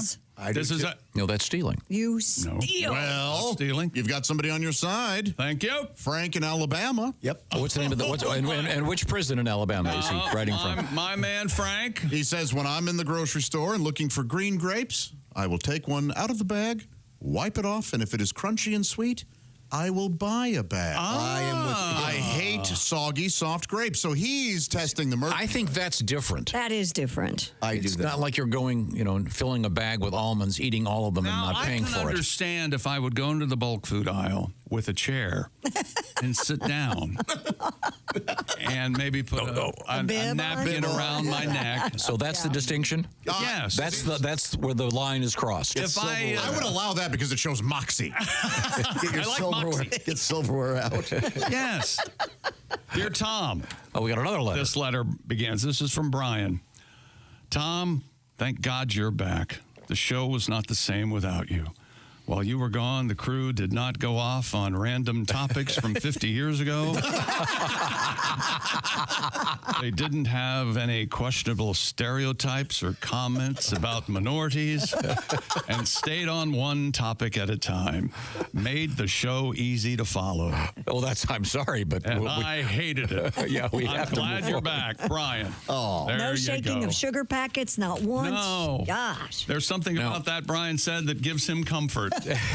yeah. There's the sugar packet. I had something funny happen to me. Have you ever, let's just say, for example, Christy. Yes, sir.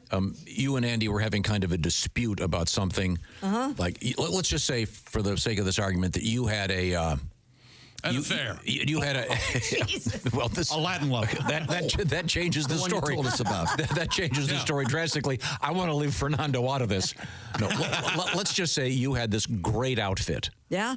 That Andy hated. Right. So you're out, and then you're in a store, and Andy's off doing something else. Wait a minute. Is she wearing the outfit? Yes. I'm And she's in the outfit, and you're in a store, and then someone comes up to you and goes, "Oh my God, that is the most beautiful dress I have ever seen." And you're looking around for Andy, and he doesn't hear it, and then he misses it. Right.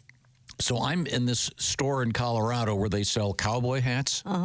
Please tell me you put one on. Please tell me you bought a hat. I hope you bought it. I took a picture of me in a cowboy hat. I didn't get to see that. Yeah, I saw Where it. the hell is it? Where is Do you want to see it? It's great. Do I want to see it? Do you have it? Okay, I'll send it. I'll get it for you. Okay. But He looks good in it. yeah, no, but Tom looks good in it. So in any event, as you guys know, I have these weird shoes that They're not weird. They're That's the actually opposite the of a hat. coolest Your shoes. kinky boots, yeah. You mean the they're boots? they're Actually the nicest pair of shoes you own. They're very hip. they're Are they? Raw singles. they're whatever you can walk in the snow and ice. They're kind of punk rock. They're boots. They're cool. But they're great for walking You the can't dogs. walk in in the snow and ice and hugs. So there may have been some disputes in my family about how stupid they look. No. She doesn't like those? So we're in the store. No, she doesn't like Tom.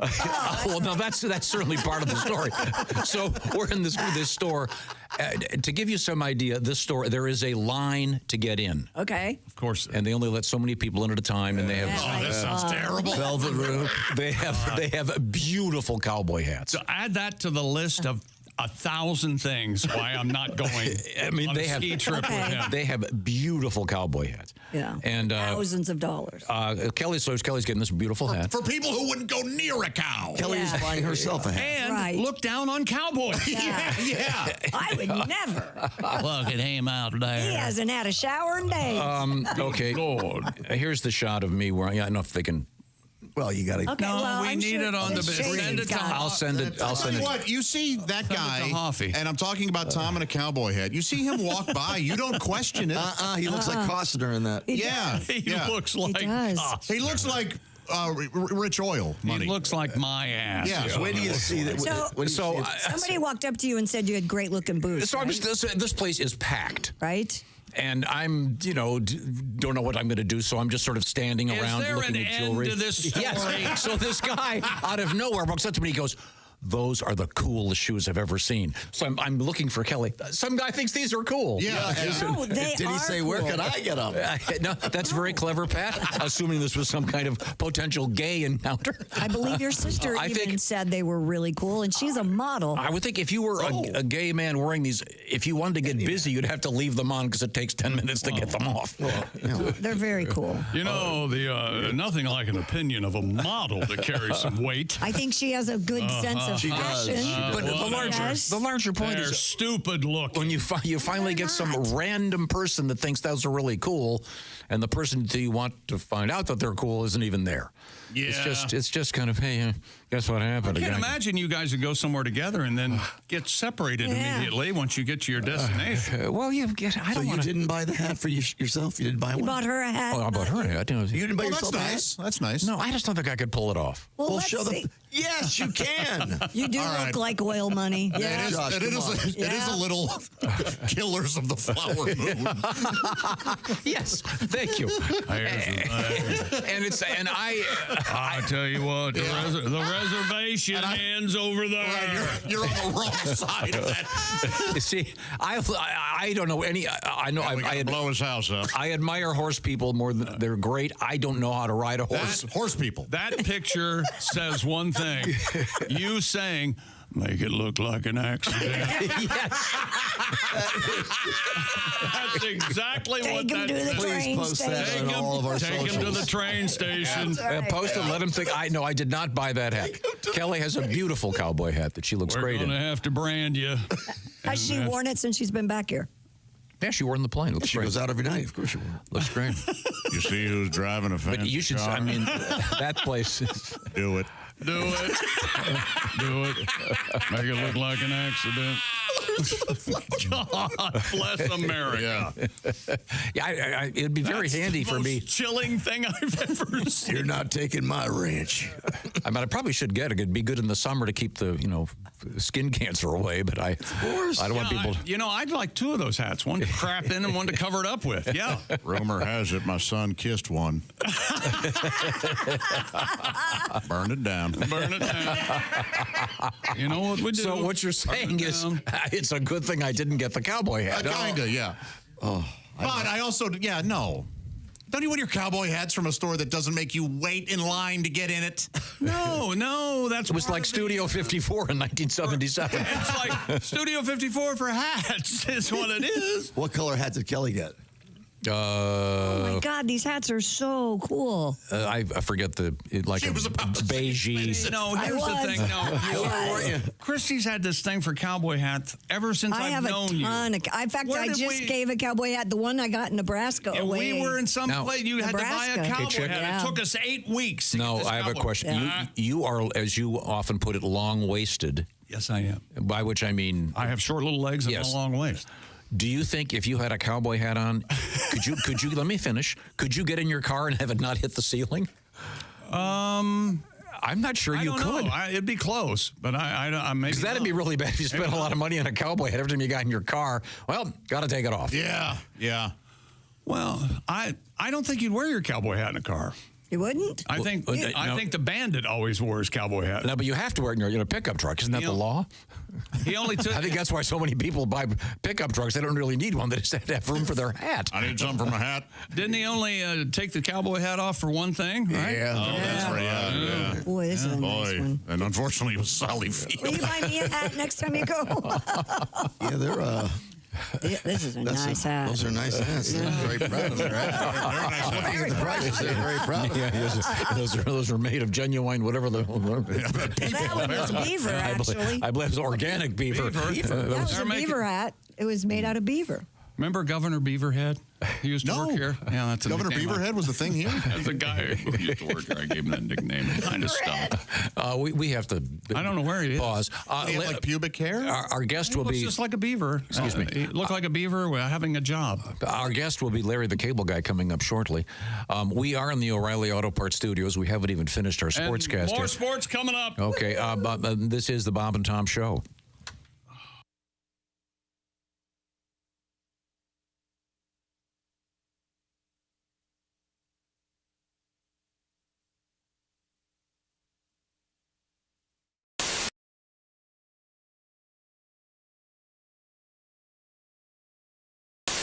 this one here. It's about how the Amish all help one another out. Oh, that's nice. Are you ready, Carl? Barry? Yeah. Graver. Okay. All right, fellas. Let's go.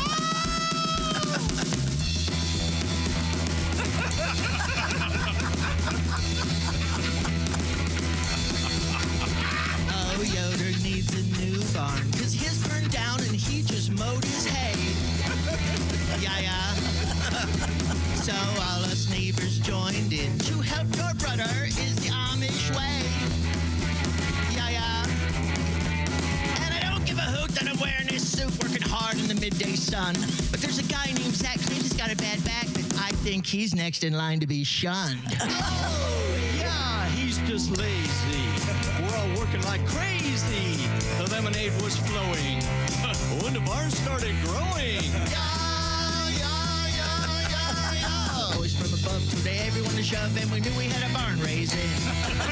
First walls made up and didn't fall, we knew it was a barn raising. Barn raising! Barn raising! Woo! Barn raising! Barn raising!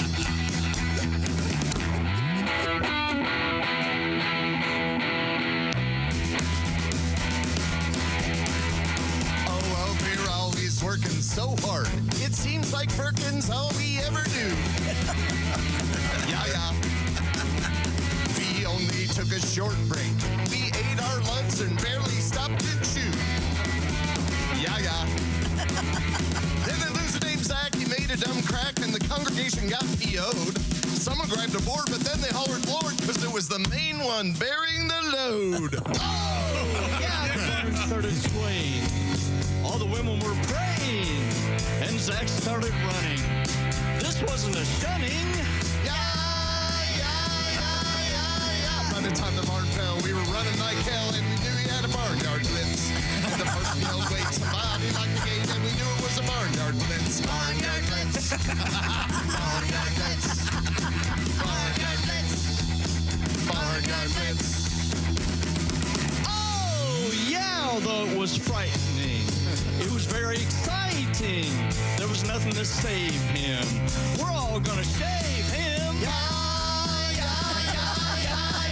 When the smoke cleared, we had his hat and beard. We were finished with the barnyard blitz. Sent him on his way. He's a Methodist today, another victim of the barnyard blitz. Barnyard blitz. Barnyard blitz. Barnyard blitz. Barnyard blitz. Everybody. It's a barnyard blitz. It's a barnyard blitz. It's a barnyard blitz. It's a barnyard blitz. Yeah. The Electric Amish, the Barnyard Blitz. Thank you, evil hellbound heathens. Thank you very much. I like that very much. Can you introduce the band, please? That one right there is Carl. You'll find him located just above the bass. Hello. Mm-hmm. That's Carl Goodman right there. Back here on the drums is Barry Goodman. Barry. Good morning. No relation. No relation. No, we get that a lot. I, of course, am Graber Goodman. I play the guitar. Okay. And I noticed you were talking, you like my guitar here. Uh-huh. This is a Gibson Graber signature model. Oh. I didn't know you'd learn to write. I didn't. No, I didn't do my signature. Okay. And what's Gibson again? doesn't know about this yet. So. It's If in it the were shape your of signature, the. it'd just be a flying X, wouldn't it? Oh, if it were my signature, yeah. Oh, I see. It's in the shape of the thing in the back of an Amish vehicle. Slow-moving The vehicle. thing. That's right, Tom. The triangular. What do you call it? What's that? That's a triangle. The triangular thing. Yeah, we call them the orange triangles. triangle. Well, thanks, guys. Take a little break. Take a little break. Go do some woodworking. Is this going to be like your version of a little break where you guys just sit around your ass all day? Go build something. Yeah, lazy. We don't work like the Amish, that's for sure. Well, we've got some cheese to get to. Okay. Is that Chick McGee? Why, it sure is. Chick McGee, who knows that an annuity from the folks at Silac Insurance Company means a retirement check in his mailbox every month. Chick works on perfecting his mailbox opening technique.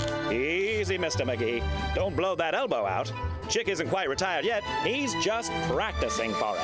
Because one day, Mailbox McGee will be taking his retirement the easy way. SILACINS.com. Silac Insurance Company.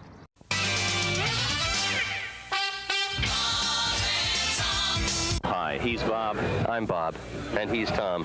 And I'm Tom. KIZZ-FM. Kiz. Lucky that doesn't start with a J. Stop it!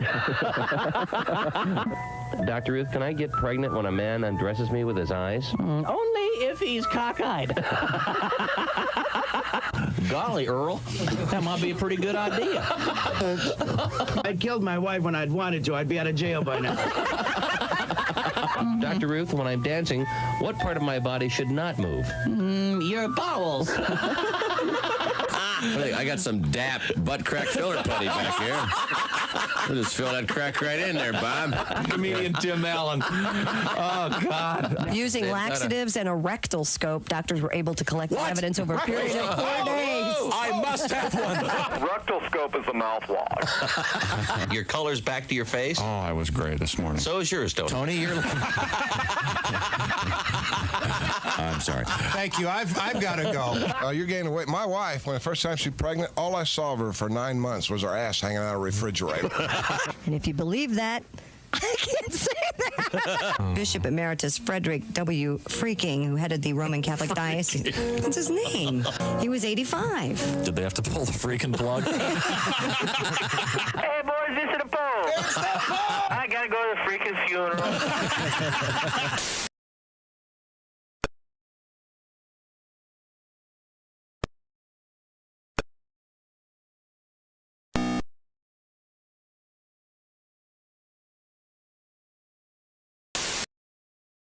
Chip.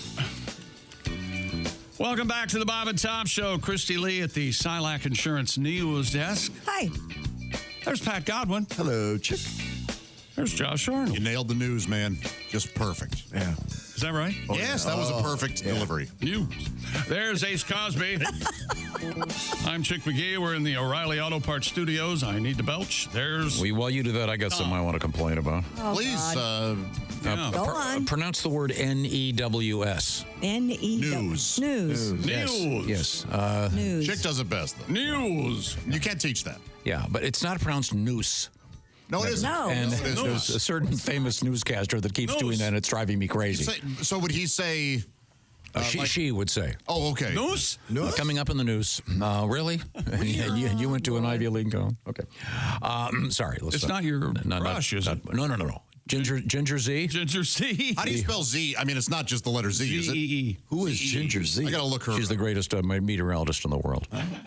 And also, I love it when she mentioned... I thought she was a weather newscaster. No, she's a weather gal. Oh. She's great. And I'm not exactly sure of her background, but occasionally when she'll mention certain cool places. When she's talking about cities, instead of going to the big one, she'll mention some of the other great places out there. Well, she's the best. Got to start. Oh, yeah, you got to watch ABC. Her. ABC. Yeah, she's great. Yes. I'm sorry. Okay, is that sports? A man in China, or China, has climbed the country's most famous mountain on his hands. Well. Really? Mr. Sun Guo Shan, or Shan, challenged himself to climb the 50 most popular mountains in China by spring 2025. Shan the man.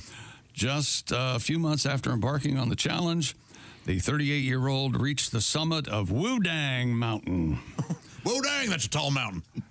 Wudang. Well, it gives the actual height of it. It's really not that tall. That's where Wu-Tang came from. Wudang. Oh, yeah, the whole clan. It's not even a mile high. It's 5,288 feet. Anybody could do this. Now, wait a second. Now, I don't want you to make fun of this guy till you've walked a mile in his gloves. What? Until you walked a mile in his gloves. How insane is this? A fair question. Now, when I first read this, does this guy actually have legs? Right. He also climbed the 999 steps of Tiananmen Mountain in his handstand position. He's, by the way, you'll like this, Josh. He's launching an OnlyHands page. Oh, okay, good. Yeah. Where he can do certain things. There's foot fetish is like 2 or 3. Yeah. It's always the top 5 as far as fetishes go. Is there a hand fetish? Oh, Must I'm be. sure. Must Of be. course. Right? Must be. Yeah. I'm very pro HJ. I think I'm one of the only guys in America. I like an HJ. Yeah, I do Nice too. I don't handy. know what people are complaining about. Over the waistband Who's and the bolt. complaining? Excuse me, pardon me. Could we get back to this amazing feat? No, You started the hand thing. It shows this guy. He does have legs, and here he is walking on his hands up a staircase. He hopes to complete his 50th handstand climb this spring. What is that? All the strong traps? You need strong traps to do that? Your traps got Shoulders, gotta good have balance. Shoulders, Yeah, balance. core. Your bicep, your core, you got to have a good core. You got to engage that core. You got to engage the core. You gotta have delts. It all to do that. starts You gotta there. have strong delts. Delts and traps. You know what? Need pecs. You know what, though? You could skip leg day. It doesn't matter. Yeah, because you're not on them. Skip it. That's In right. fact, you want them lighter because you got to hold them up. Right. The belts. thinner the legs, the better for That's right. handstanding. Here's the funny thing. They show this guy going up these steps, and he's surrounded by people. And, of course, they're like everything else in our world. Everyone has their phone out. But there's some people who are trying to use the steps going the other way with a kid. And this is like, what the hell's going on here? Hey, pal. Can we just go down the stairs like that? Oh. We've got Mr. World Record here. This guy's crazy. Yeah, he's all traps and delts. But no, I would say that's a dumb record, but there is an important, high-quality record in the news today. Important, he says. Yes, Jim. it's from my friend David Rush. Do you feel that this is an important record? I For the world? have the opposite opinion. You might find that probably not surprising. Stupid world record. It's almost as if I'm endorsing this, which I'm not. David Rush has broken the Guinness World Record for performing the most juggling tricks in 1 minute. This is important work. Juggling tricks. I don't know. But now before we- I hope we have the video. Before we get to the video, Before we get to the video. for example, he'll be juggling the 3 balls, and then suddenly he'll be juggling them in a circle, or he'll be throwing one over his back. Or So he does what any juggler I've ever seen does. No. This is he talks about the fact that he talks his idol in juggling. Of course, everyone knows the famous Taylor Glenn, juggling legend. Of course, yeah. Okay, Right. Used to have this record. You are reading the story. Well, no, I'm just trying to explain. You go right ahead. If you're going to give me the story, I will read the story. It's enough that you sit there and follow along to make sure that I get the words right. I know, right? Sometimes actually moving his lips. Yes. I know. Oh, yeah, absolutely. So go, and my favorite part is, I'm getting away with this. As you know, I absolutely am. As you know, Mr. Rush recently traveled to London to the headquarters of Guinness World Records, where on site he broke several records. Now he's an international menace. Well, and despite the fact Guinness put the close sign out, he somehow found his way. Okay, I want you to watch this, and Josh, would you explain what's happening here, please? I suppose. Okay. Yeah, he's juggling, and he's doing many different techniques. Holding his mouth, put one on his head there. Anywhere. Now he put one in between his legs. Hit it with the elbow. Elbow, with his shirt. Bounced it off his head. Look, the guy's a skilled juggler. There's no doubt. But he's only doing, first of all, he's only doing 3 balls. Right. Yeah, but he's every different technique here. He's all Not these one different. chainsaw in that. No. No. Yeah. Where's the chainsaw? He's not biting out of an apple or nothing. Where's the rolling pin? And Where's he is looking more and more like Bob Zaney. Yes. Now, do you think maybe it's svelte? Is it time for a new haircut? What do you think? Haircut. He doesn't have any hair Why left. bother? No, he's got to find he haircut. spins around. The guy's a great juggler. Yes, he is. I guess he had to practice. Horrible So father. how many tricks did he do? Pardon me? How many tricks did he do? 60. No, 49 in 60 seconds. 49 different juggling. Negligent tricks. husband, great juggler. I have no idea. He may be a fine husband. I don't know. Did you see that? He looked at the camera and went, That's a possessed man. woo. Yeah, you missed the end there. We're looking at the devil's eyes. Hey, look at that. That's a serial killer right there. That guy needs to I want to get him in the studio. round it up. Yeah, you've been saying that The for guy's a 20 talented guy. All I ask is that you tell me what day is going to be here. I'd be proud to shake his hand. He's done some good work. He has done a lot. And you can juggle, right? I can. I'll have to warm up, but I can juggle. Yes. Shake's pretty good, man. But not at that level. I think our producer's I can't do all of that stuff. Do you sit at home and juggle? Every now and then. Okay. What do you do, oranges? No, I have beanbags. Oh. Because if you drop a beanbag, it doesn't roll away. That's good. Are you, You're lazy, Joe. Okay, no, we've just presented Chick with some juggling balls. Wait a minute. All right. Yeah, but we even warmed up. Chick's got I'm his, not even warmed up and I'm seated. his mini ABA basketball. Better than anything David Rush. Oh, yeah, he did it for 3 seconds, maybe 4. How many could you do? 0. I can't juggle. Don't throw those balls at me.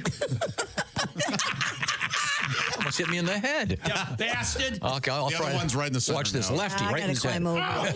Oh, he had to duck. That was lefty too. I'm sorry. Time to move forward. Throw like Paula Abdul. Is that sports? What did you say, Pat? Is that sports? Throw like Paula Abdul.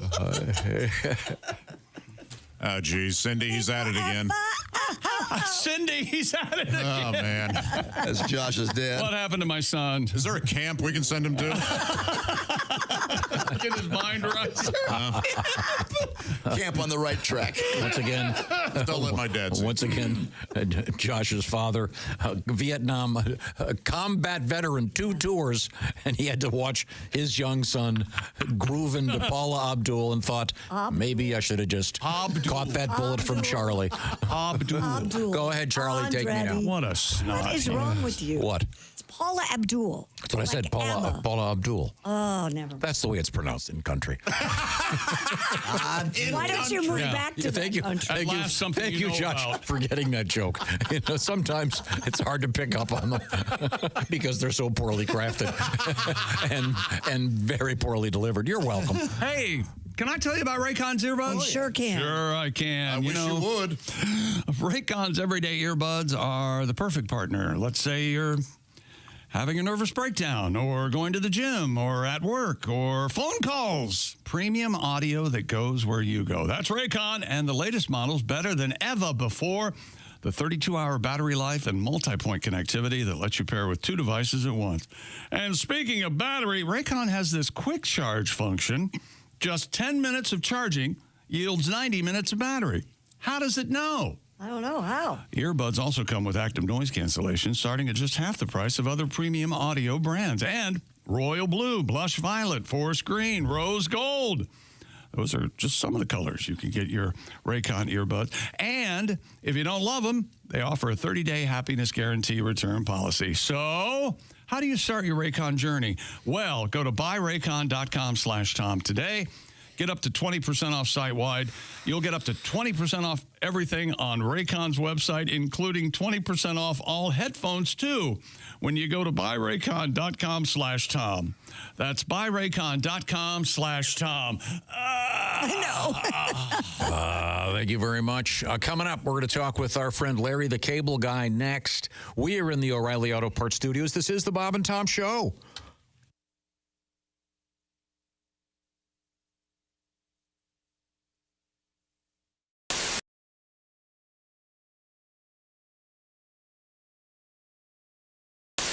Dear Allie, my boyfriend has a backward spoon taped to the front side of his computer.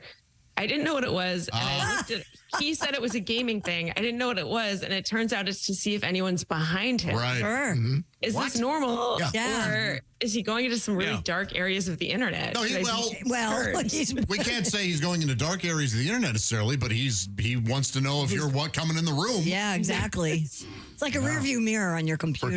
For kids, yeah. I've never heard of that. Yeah. That's so funny. Convex. But doesn't that? But it's so awkward looking. Why not just go buy a small? Yeah, they make mirrors. Yeah, I don't know why you would do this. The spoon thing just looks so Unless bizarre. you're into cocaine. Well, I guess a mirror is obvious what you're doing. A spoon, you can. That make seems an even. excuse. No, but there's no logical explanation for. He just lied and said it had to do something with gaming. So she's Is like, there a chance it does and we just are unaware? Like in case he has his headphones on and he can't see you. Right, he wants to know. there you go. But again, a mirror would do the same. Right. Right. But you can always Maybe he's army cheap. crawl in to try to catch him one day. Like, aha! But I hate having someone behind me when I'm using my. It doesn't matter what I'm doing on my computer. I can't stand it when someone's in back of me. And don't you instantly become the most misspelly person when somebody is standing behind you? Like you just cannot You have type to take right. 12 And then- tries. Yeah. I've been thinking of keeping a ruler here. A ruler? Yeah. So when someone grabs my mouse behind me, I go. Who grabs your mouse? Does that happen often? Oh, Who the hell comes over there and grabs No your one. mouse? That never happens. Oh, all right. You must be talking about at home. Yeah, never. Oh. Of course not. Yes. Yeah. Don't you hate that, though? Yeah, that would annoy me. Yeah. Yeah. Ain't no way to But live, that is boy. an extreme measure to tape a spoon to see who's back there. It does seem like you're maybe doing something odd on the computer if you're that concerned about someone creeping up. Right. But it may be perfectly valid, though. Also, you may have it again. It may be because if you've got headphones on, you don't want to be shocked. Your opponent noobs. It's really loud. Yeah. That could I like Ozzy's idea of army crawling in, though. Yeah, take a look Try at it. yourself. He'll never know. If he gets really upset, then it's like, well, I was just being silly. What are you getting defensive about? And then he can take a quick picture of you and just send you right off to the nut house. That'd be great. Yeah. Now, Josh, She sneaks in on her belly to spy on me. Now That that we've seems learned nice. this, Josh, explain, why do you have a fork taped to your Taped to your what? taped to your computer screen? So that I can eat. Say it again. Say it again. Louder. So that I can eat while I'm looking Josh, at porn. why do you have a pizza cutter? The amount of enjoyment So Tom's that I getting can out of cut the this. pizza I want to eat. Don't you have one of those big hanging racks like in a kitchen above your computer monitor that has the pans and pots? That's for the preparation of all the food I'm going to eat. Don't you have a brick oven in the Can't bedroom? waste time going to the kitchen To cook what I want to eat. Hi, Christy Lee here. How would you like to go on vacation with me? No, seriously. Join me September 28th on a journey through the lovely landscapes of England, Scotland, and Wales with Paulette. We'll travel through the charming countryside and also experience the historic cities of London and Edinburgh. Experience the best of Britain's rolling countryside and bustling cities rich in history and culture. We'll see the iconic landmarks of London. Visit the storybook villages of Oxford, Chester, and Shakespeare's Stratford-upon-Avon. We'll behold regal jewels of Edinburgh's castle and visit the medieval walls of York. This and so much more. The best part? Paulette makes travel easy, including flights, meals, hotels, sightseeing, and local experiences. It's all planned for you. You can just sit back and have the time of your life. Don't miss your chance to see Britain with me. This is going to be a great group and an amazing trip. I already know we're going to have so much fun. Call Colette at 800-581-8942 or visit bobandtom.com to learn more. Don't miss out. Call Colette at 800-581-8942.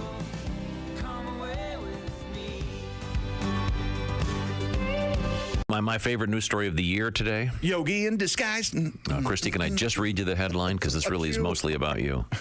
I know exactly where you're going with this. I You know, know what story exactly is- what story. It involves bass players. That's all he's going to have Yes, to it say. involves a scientific study of bass players. Yes. And this is the greatest story. The over-under on musicians Christie's dated, I'm going to go 12.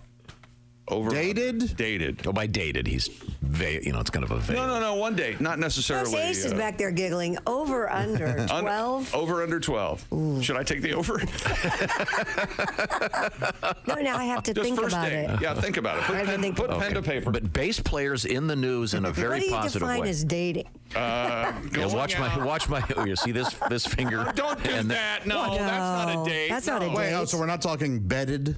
That's not a date. Thank you, Josh. No, we're not talking Dated. bedded. I'll say so. An intimate encounter in the back of a car is not a date. I'm going to say no. And I'm I've going to never say had that, to be honest with you. you rode somewhere. Hang on a second. In the car with him, and he was driving. Okay. That's a date. You have never had any kind of an intimate encounter in an automobile or a truck? Not in the back seat. Your Honor, I rest my case. And under the categories are defense. potpourri. All right. We will get He is on deck. done, as they say. We are in the O'Reilly Auto Parts studios, and welcome to the show. By the way, we have a special edition of this show on the way coming up from Iowa. In just a couple of days, we'll give you some details on that. Just a quick warning, stay off the highways on Thursday. We'll all be on them. We'll all be speeding. And hello to our traffic enforcement officers. Are you riding with someone? I am driving. I don't know who's going to be in the car. Oh, really? I've got my car's wide open. Whoever wants to go. You pick up some random hitchhiker? Damn right. All right. Oh, yeah. Where are you headed, pal? I'm going to be speeding real fast. Oh, yeah. But I'm going to be wearing a Bob and Tom hoodie and hat and hope the person's a fan. That's a great idea. Guy gets in the car, they check it, he goes, you ever think about the fact when you put those shoes on today, you'd be dying in them? Never really. Wow, don't say that. Never really crossed my mind. You pick up a random hitchhiker, you might have a big knife. When was the last time you saw a hitchhiker? Oh, it's been a while. Yeah. Well, especially this time of year. Yeah. Chuck Local listening. It's a little chilly, but... Yeah, well, no. Coming up, we're going to hook up with comedian Larry the Cable Guy. He's out on tour. LCG. And he's going to be, among other places, he's going to be in Indy. He's going to be in Shipshewana. He's going to be in York, Nebraska. Orange Park, Shipshawana's got to be like a harbor of some sort, right? No, it's in the middle of the Midwest. No. It used to have a harbor. The largest body of navigable water. It's like those apartment complexes or office complexes that always have, the Lakeview office complex. Oh, yeah. And there's a view of a small pond. Retention pond. Yeah, it's just it's like naming Iceland Greenland. It's kind of a distracting thing that works away. We have time, I think, to grab a quick news story out of Christy Lee. Is that correct? Disneyland's famous ride, It's a Small World, is getting an update ahead of the park's 70th anniversary. I just read last week or the week before that it got jammed again, and the people were on it for like 8 hours or some crazy thing. 8 hours? They can walk out of that. No, there's like that water in a small world is like 80 feet deep. You're out of your mind. Yeah, it's very deep. According to the Disney Parks blog, the ride will get a new final verse that aims to celebrate the timeless connection and hope behind these Sherman Brothers iconic songs. I hear it's going to be the new It's a Small World. It's going to be like an urban rap version of it. Yeah. Oh, yeah, they're kind of giving it the Hamilton treatment? Yes, even the bitches be small, something like that. Oh.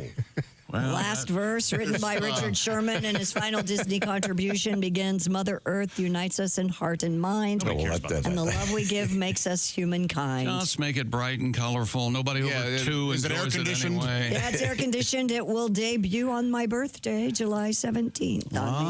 They asked me to write a verse, and they I did. did not. I got to the top 5, and they said, nah. Did you ever complete it? Yeah. You want to hear it? Yeah, I do. It's a small world after all. I love that ride. It's I don't nice. think they cared for my take on it. How does it go? Disney's a world of waiting and expensive eats. It's a world of standing around with hot, sore feet. There's so much there to do, but you stand in a queue. It's a long line after all. Oh, it's a long line after all. Hey! Do your business in a bathroom stall. Use a toilet when nature calls. It's a long line after all. We had $20 nachos and turkey legs. Now my son's gotta go, and he's starting to beg. But he's a gentleman, it's true. It's too hot for number 2. It's a long line after all. Hey! It's a long line. They didn't know. They got a feel for it. Oh, wait a second. We can hook up with our very special guest. We are joined by Larry the Cable Guy. There he is. Good morning, sir. The man, the computer. What's up, fellas? Hey. Holy smokes, I ain't talked to you in moons ages. I know. Nice to see you, I had no idea you were 15 feet tall. Me either. This is amazing. Wow. I don't know why. No, it's fine. There you go. That's better. You weirdo. I'm just glad no matter what time of day it is, wherever you are, you're sleeveless. I'll bet, Larry, I bet you have sleeveless pajamas just in case there's a fire and the news team catches you outside your burning building. Well, here's the deal. This is my winter fat guy outfit. Which, by the way, is strikingly similar to my summer fat guy. This is all, by the way, from my I Don't Care Anymore collection. You know how it is, you get older, you don't care. I mean, I've been wearing the same pair of shorts since Thanksgiving, and I went to put on a pair of pants, and I probably should have got out of the shorts once every 3 days to make sure I wasn't gaining weight. So they are now, I got a pair of pants. Here's the crazy thing. I got a pair of pants that I love. I found a pair of fat pants at Goodwill that I love. And I'm thinking to myself, if I had a pair of these, I would have worn these every day. And then I come home and my wife goes, "Hey, where'd you get those pants? I thought I took them to Goodwill." I was like, "Why did you take these to Goodwill? I bought them again." She goes, "'Cause you never wore them." Oh, boy. But yeah.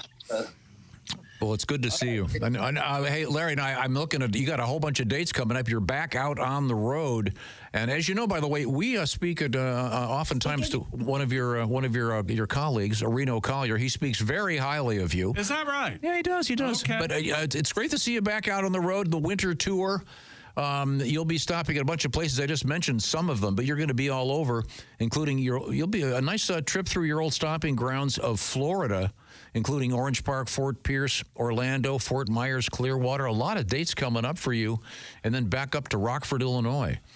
Yeah, you know what? I wasn't going to do anymore, but I'm doing a brand new special March 15th in Clearwater. And so, you know, I slowed it down a bunch watching my kids grow. I do about 24 shows a year, but since I'm going to start doing a special, I started taking a bunch of dates to get on stage, write some new stuff, get a new act rolling, and I needed to be sharp for the special. So, yeah, I'm out on the road, sharpening up, working stuff out. If people come out to see me, they'll see the special being put together, and I'm real happy with it right now. We got some really good jokes. And it's nothing special. I'm not straying far from what I normally do. It's all fast-paced, quick one-liners, so it'll be a lot of fun.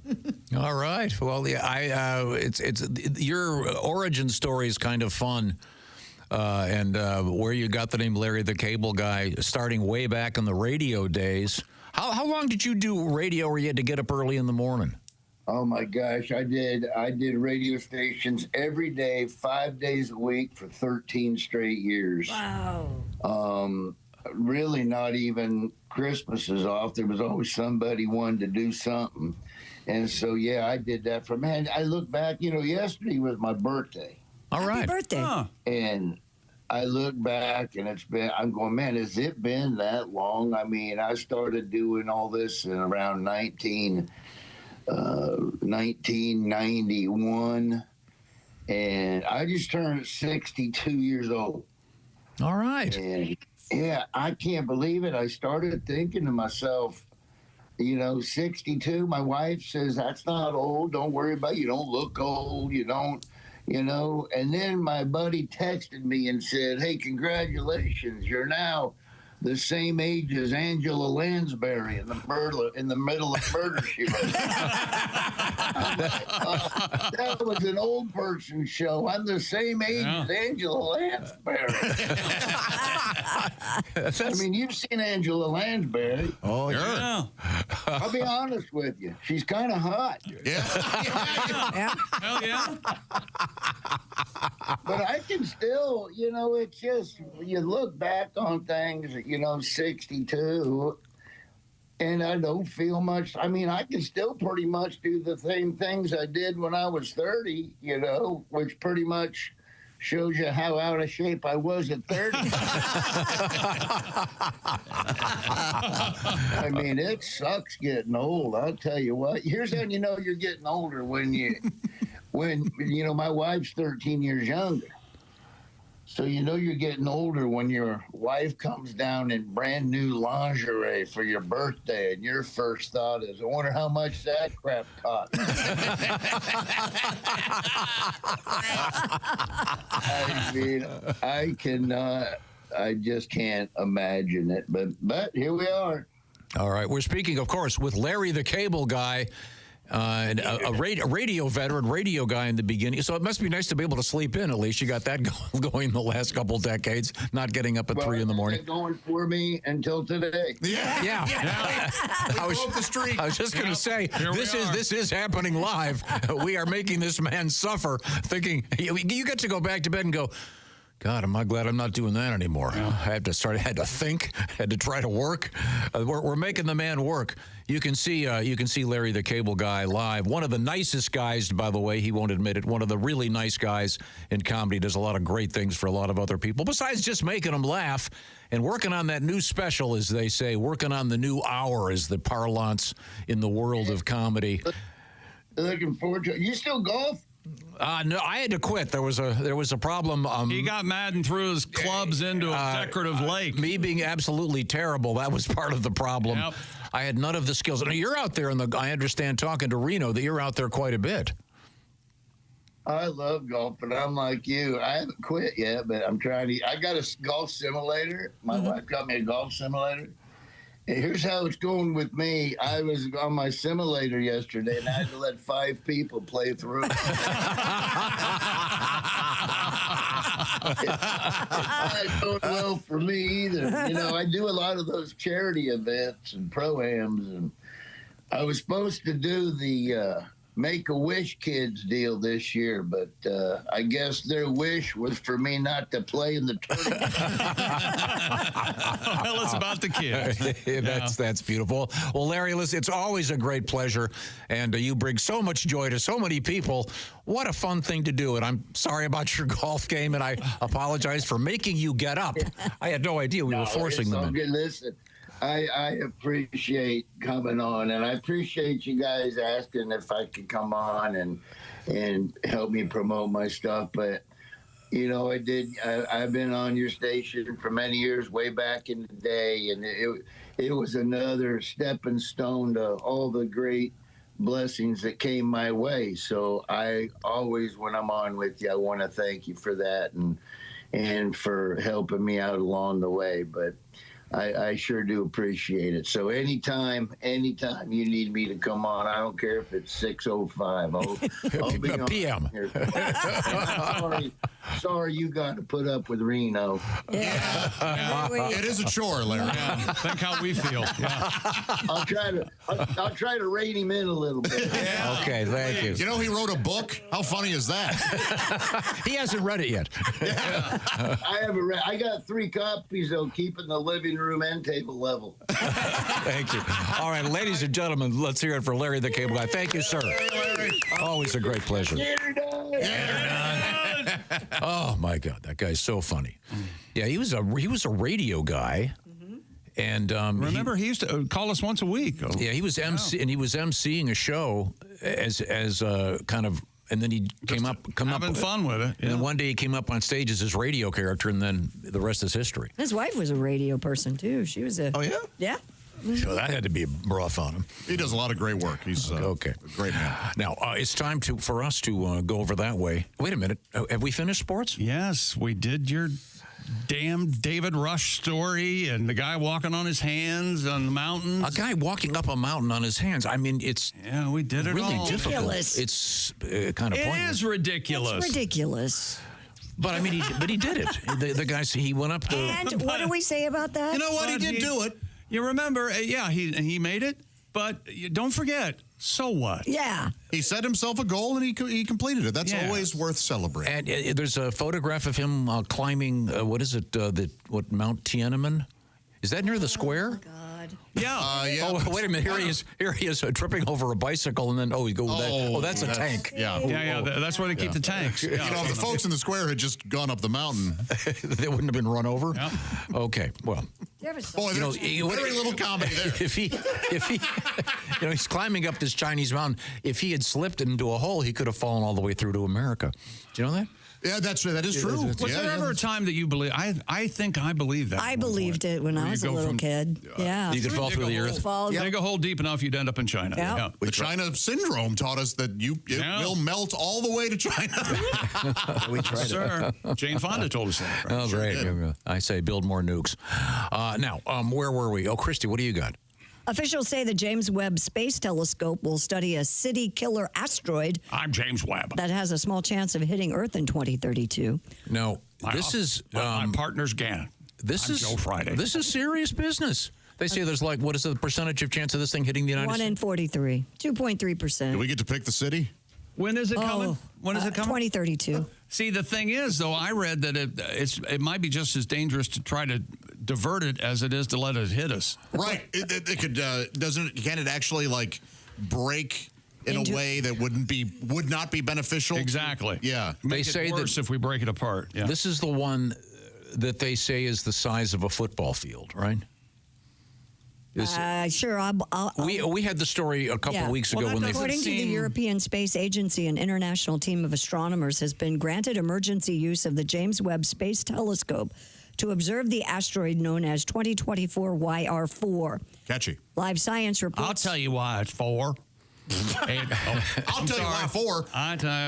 Larry the Cable Guy. It rubs off on you. It's a building-size space rock, and it was discovered last December. Currently sits atop NASA's asteroid watch list with a roughly 1 in 43 chance, or 2.3%, of impacting our planet. Have you seen the graph online that there was an asteroid out there that is as big as the island, Manhattan Island, that missed the Earth, obviously, but there are those plenty of that big out there. Well, there's an organization that keeps track of all of them, and they're the ones that spotted this thing.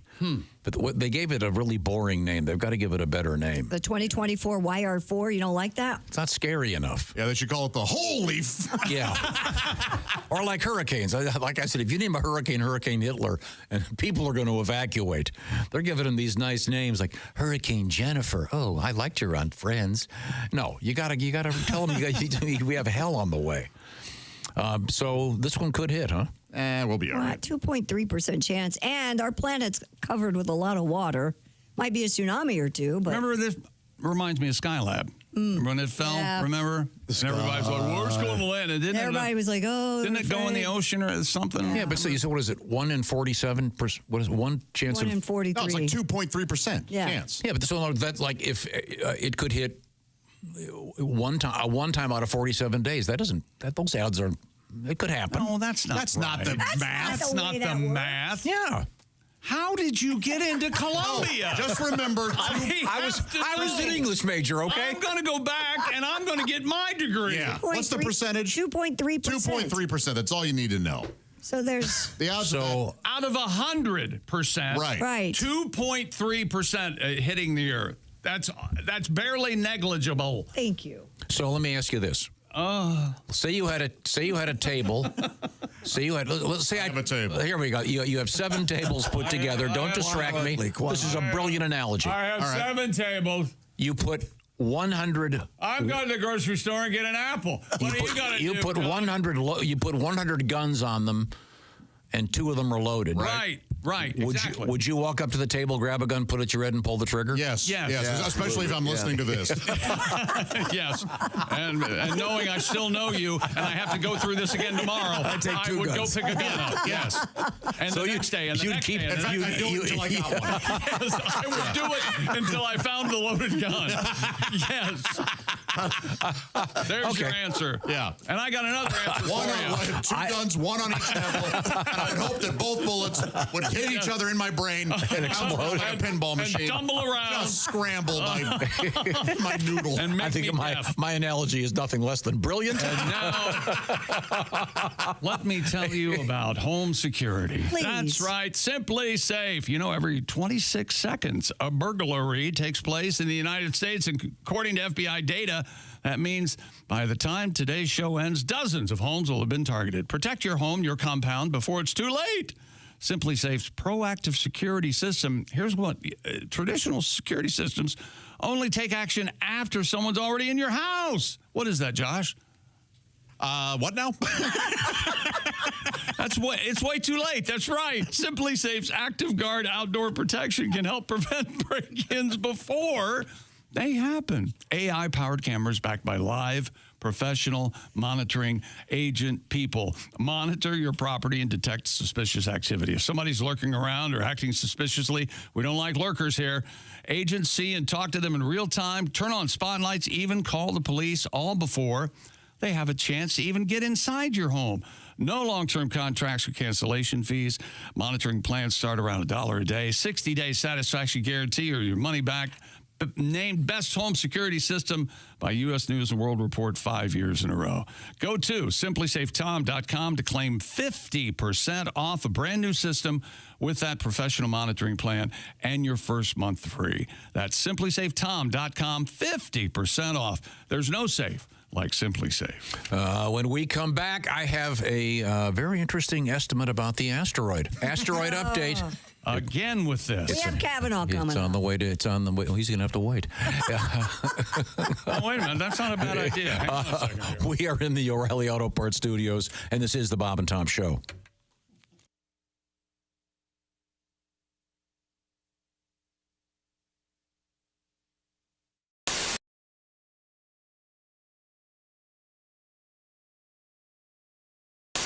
Dear Allie, my boyfriend recently proposed to me and I'm so madly in love with him. We met after he went through a really bad breakup and I was there for him. But then one night when we got really drunk, he basically told me I would always be second to that girl. No. I don't even think he remembers saying it. Obviously, I was super hurt, but I felt like I can take what I'll get. But am I making a huge mistake in marrying him knowing that? Do you think I should bring it up or what should I do? Oof. Girl, you run. Yikes. You can't be with him. No. Unless stuff, but that could have been a while ago and maybe feelings have changed. You can't hear it. I think it's worth asking him about. Absolutely. I mean, let him defend himself, you know. Yeah. What an idiot. Why did he even say that? Well, he was drunk. I know. You know? Well, he was so drunk he might not know, she said. Maybe that's the deep truth Yeah. for this guy. That's why it's like, You know, I've never quite bought into that when you're drunk, everything you say is the honest truth. No. That's true. I've There's lied a lot of BSing when you're drunk. Yeah, there is. But why would you say that? I don't know. Like, that's like, oy. Talk to him. Yeah. Yeah. Yeah, that's true. In that case, I think it was truth serum, but I agree. Generally, drinking's not always that.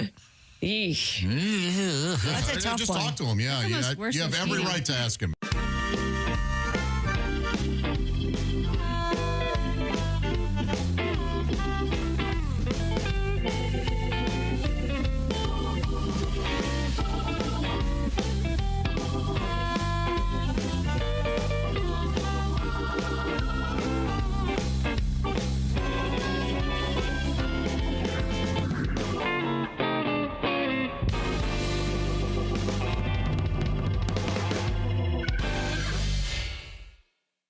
Wait a minute. What? Okay, I'm not sure exactly what's happening. Could you focus on the big screen? Oh, my goodness goodness. gracious. Hey guys, it's some bitch Ed's out this week. He's at the National Toilet Festival in San Francisco. Oh yeah. So no Ed Septic? No Ed, it's me, Turd Wrench Tina. Hi, Tina. Is that right? Yeah. He's out there in San Francisco for the Toilet Festival. Did you guys know that's where the Golden Gate Bridge is?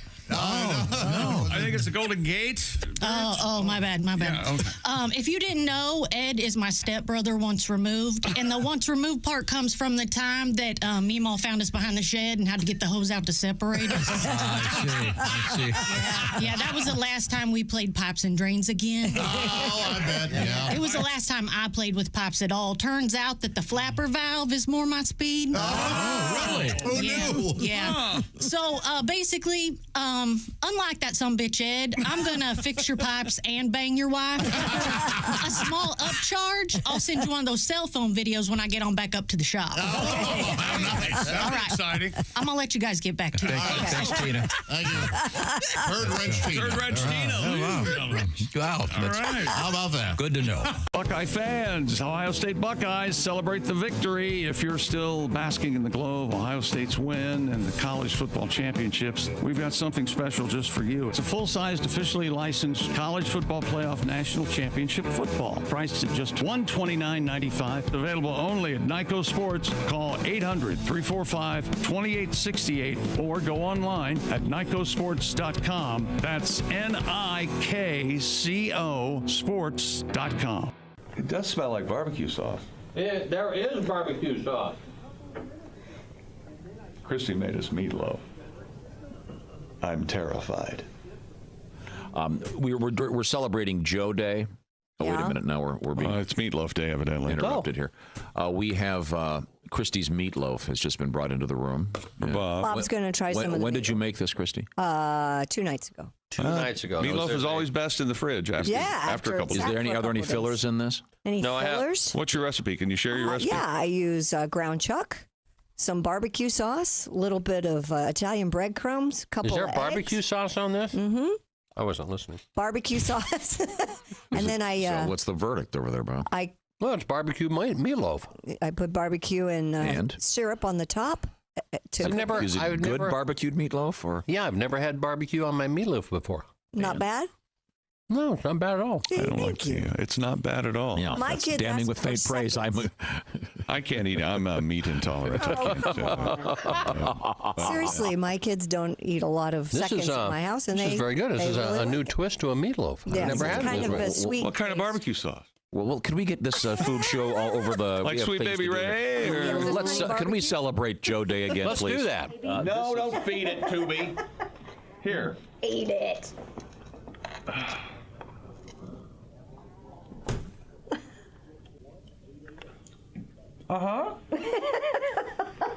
No, it's very good. Thank you.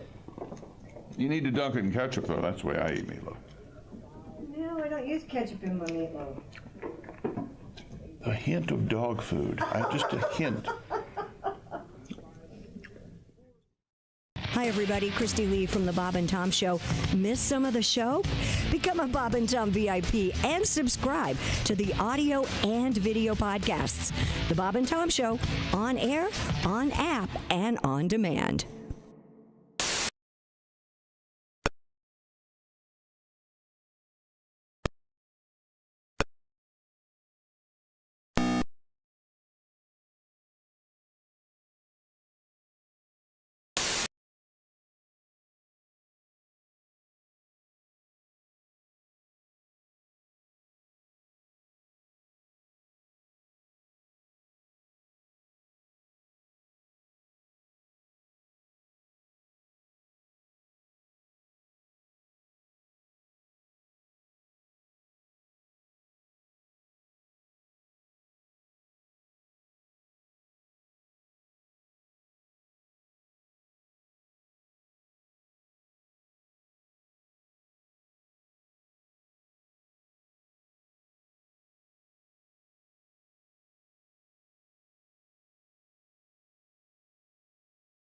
Picasso?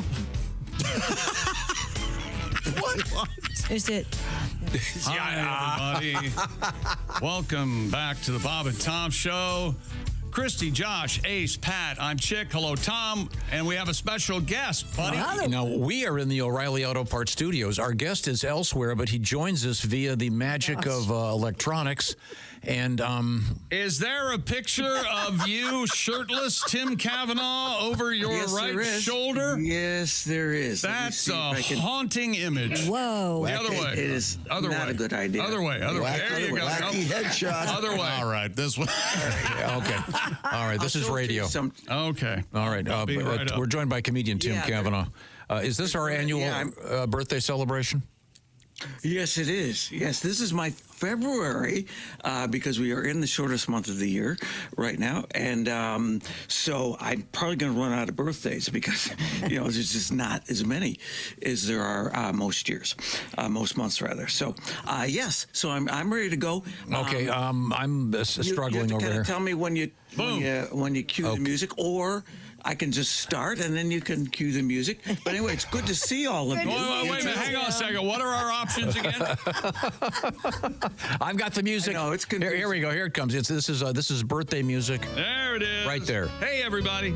Hey, everybody. There he is. Time once again for Tim Cavanaugh's Cavalcade of Celebrity Birthdays. I'm comedian Tim Kavanaugh. Turning 46 this month is the multi-talented Jordan Peele, the genius behind horror films like Get Out and Us and Nope. Jordan Peele first got my attention as part of the hilarious comedy team Key and Peele, which eventually led to his biggest commercial success, Peel and Eat Shrimp. He did make a lot of money with that. Yeah. Yep. His brother-in-law runs a little wet nap operation, too, so the family is doing very, They're very in well. cahoots. Yeah, no, it's a smart family. NFL Commissioner Roger Goodell turned 66 this week, narrowly beating the over-under of 65 and a half. It's a little wagering joke. Hey, turning 45 this week is playwright and actor Lin-Manuel Miranda, who wrote and starred in Hamilton. He has a new play on Broadway called The Miranda Decision. Critics have either loved the show or hated it, depending on what performance they saw and whether the actors exercised their rights to remain silent. That can be a long night at the theater. Oh, yeah. If they're not singing. Yeah, right. Hey, actress Dakota Fanning celebrates her 31st birthday this month.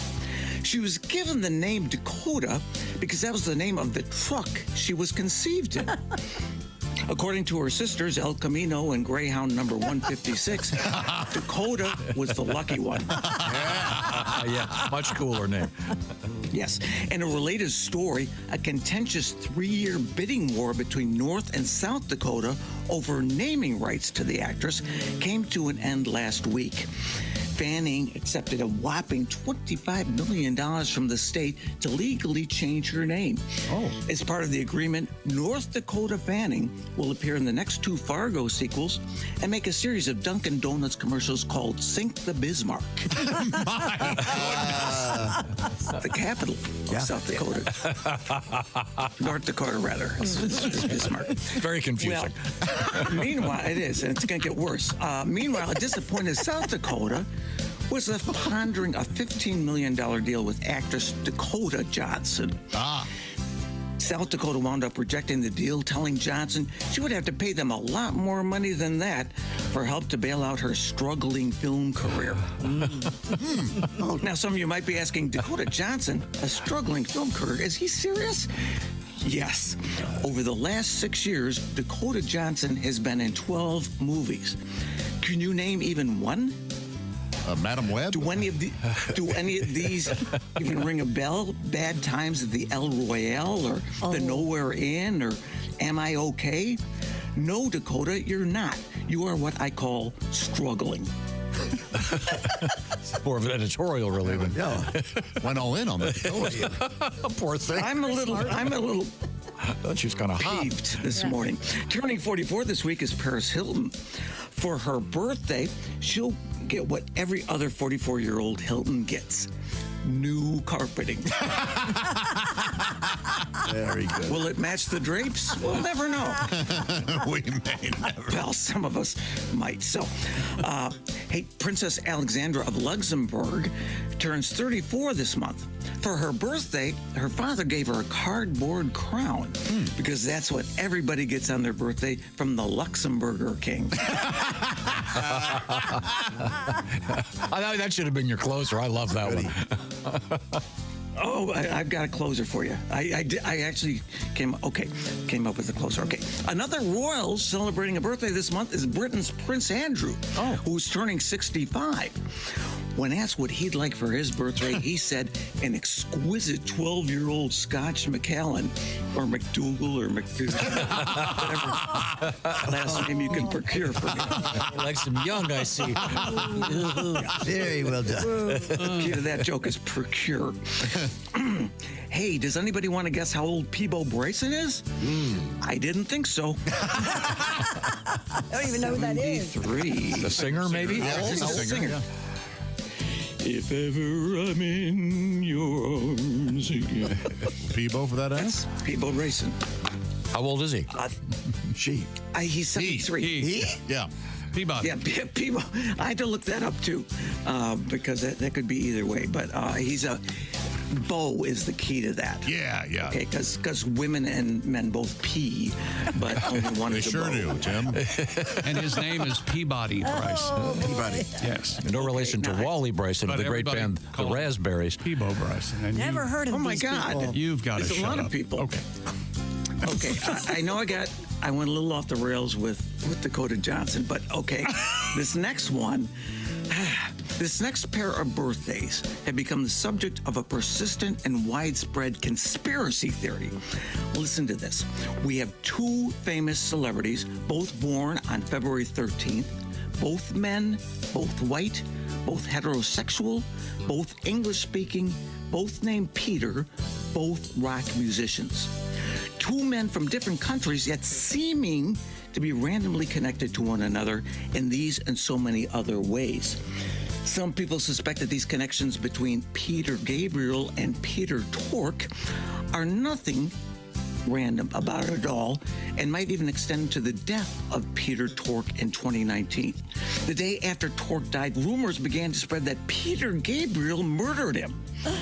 This conjecture was based on a Peter Gabriel song title that indeed sounds ominous and scary. It might even provide a clue as to how Tork was killed. Sledgehammer? Oh, Josh, good guess, but no. The song title I was looking for is Shock the Monkey. Shock the Monkey. That is a long road. Long road to Joke City. You got there, though, huh? It's as long as the early Genesis song. Dun, dun, dun, dun. You're right. You're right. I took a chance on that. And thank you, Josh, for helping me out with that. Sure. You're very welcome. Believe it or not, that was set up. Oh, yeah. I got a little Confederate there for me. Pink is 45, which everybody who does paint by numbers already knows. That you need to get out, Tim. That is that's a good closer. That is very nice. Can I go to my official close? Okay, go ahead. This is official. Oh, okay. This will be it because I know sometimes I go into the okay. And finally, born this month in 1854 was Alfred Carlton Gilbert, the man who invented one of the most popular toys of all time, the erector set. I received my first erector set when I was 7 years old, long before I hit puberty. So while I didn't fully understand the lessons I was learning at the time, playing with my erector set taught me this: your best screws are only as good as your excellent nuts. Is that right? I've heard that. Yeah, that's their slogan. That's their slogan, huh? Yeah, and then you get a wet nap, and everybody's happy. Yeah. Thank you very much. By the way, Emo Phillips and Tim Kavanaugh on tour. Coming up this Friday night, the Diamond Joe Casino in Dubuque, Iowa. Saturday, the Olympic Theater in Cedar Rapids. Oh, both cool spots, yeah. Wow, a big weekend of comedy in Cedar Rapids. That's amazing. Yeah. And then the Bob and Tom show, the Friends of the Bob and Tom show, are going to be in Riverside. Yeah. On Friday. Riverside Casino on Friday night. Iowa was never funnier. That'll be great. Save up your money and see all these shows. Well, thank you very much, Tim. We got to go. Thank you, guys. We are in the O'Reilly Auto Parts Studios. This is the Bob and Tom Show.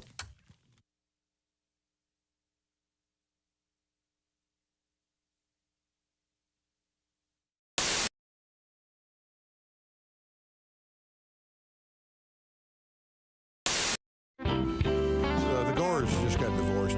We know Paul McCartney went through the worst divorce in history. That's true. I would have been a great attorney for Paul McCartney. I'd have said, ladies and gentlemen of the jury, my client, right over there, 1964, could not crawl out of a car without every woman in America tearing her hair out, yelling his name at the top of their lungs. He could have had any woman in the world that year.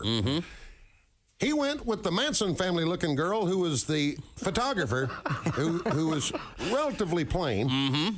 Lived with the woman for 35 years. 35 years, not one night did he ever miss with his wife in 35 years, except when he was arrested for marijuana in Japan, and she was down the hall in a different cell. Yeah. Okay? He loved this woman. She made him eat vegetarian food.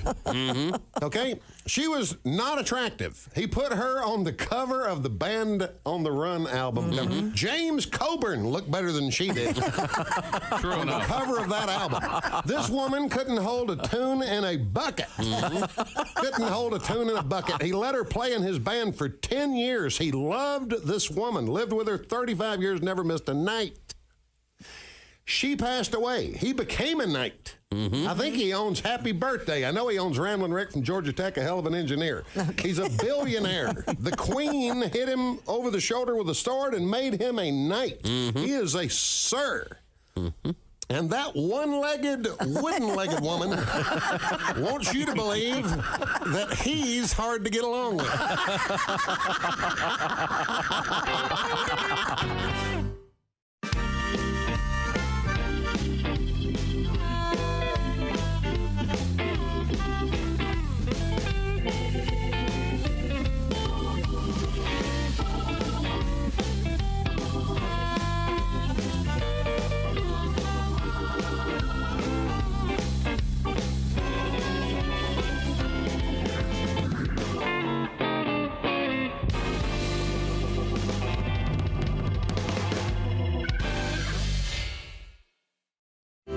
So we're getting back to your hobbies, James. You're a bowler. Yes. You got that going for you. Yes, golf, skydiving, scuba diving, skiing. You went skydiving? How'd that go? Yes, I did. Well, was it a tandem jump or did you? It was a tandem jump. Yeah, scared me. I'm big. I was going to say, I don't want scared you. Who were you with? I was going to say the other dude. I was strapped to the guy. What do you weigh in at? Do you mind if I ask? Then I was about 280, I guess. I'm probably 295 now. Oh my! Now is the person when you do the tandem?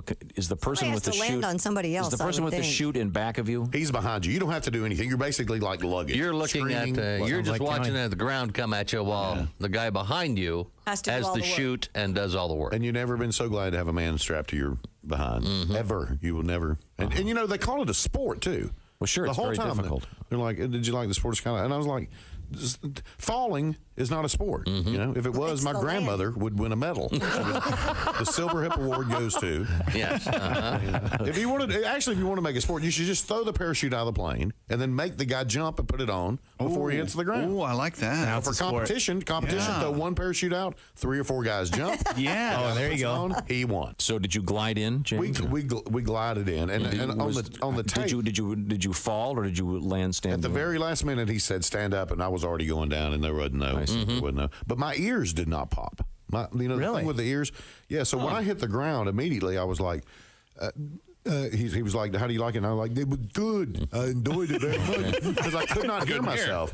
Couldn't hear a thing. Well, that's because, see, if it were me, I would be tightening every orifice in my body to prevent leakage, including my ears. Plus, there's a dude behind you. Yeah. And that part stayed. That my ears did not pop until maybe the next day. And I had to sing that night. I was doing a play called Smoke on the Mountain. You're a singer? I didn't know. Yeah, where you sing gospel music. It's a gospel music play. You know, smoke on the mountain, fire in the sky. It's a great play. Yeah. So I'm trying to sing. I'm like, amazing, great, that queen. Well, that's unfortunate. I want to apologize to anyone that might have. Well, I don't know if you're deaf, you automatically talk that way, even though you can speak. That's what it sounds clearly, like when you're talking. Yeah, I mean, it's nerve-wracking. And the more scared, you've already done it, the more scared of it you are, the better you get out, the more you get out of it. You know, it is really like that facing your fear and all that stuff. And when you're standing in the doorway of that plane, it's every cell in your body screams, you better hold on to something. I mean, it's overwhelming. Is that Chick McGee? Why, it sure is. Chick McGee, who knows that an annuity from the folks at Silac Insurance Company means a retirement check in his mailbox every month. Chick works on perfecting his mailbox opening technique. Easy, Mr. McGee. Don't blow that elbow out. Chick isn't quite retired yet. He's just practicing for it. Because one day, Mailbox McGee will be taking his retirement the easy way. SILACINS.com. Silac Insurance Company. Paul, you kind of came off the road as a comedian many years ago when you started doing the TBS show. How many? We started in '95, so really 14 years. Wow, doing it. But you occasionally go back out on the road and do stand-up. I do. I took a little time off the last couple of years, but now I'm getting back out there. You know, it can kind of burn you out being on the road. But, you know, I always see stuff on the road that you just don't see anywhere else, and it just makes you laugh. And I was staying at this hotel, and one of my club dates, and I go down to the jacuzzi, and there's a sign above the jacuzzi that says, "No one shall jump or dive into the jacuzzi. Now, if you're going to dive headfirst into a jacuzzi, are you really going to be swayed by the word shall? Come on, boys, let's go into jacuzzi. Hold on, I see the King's English. Wow.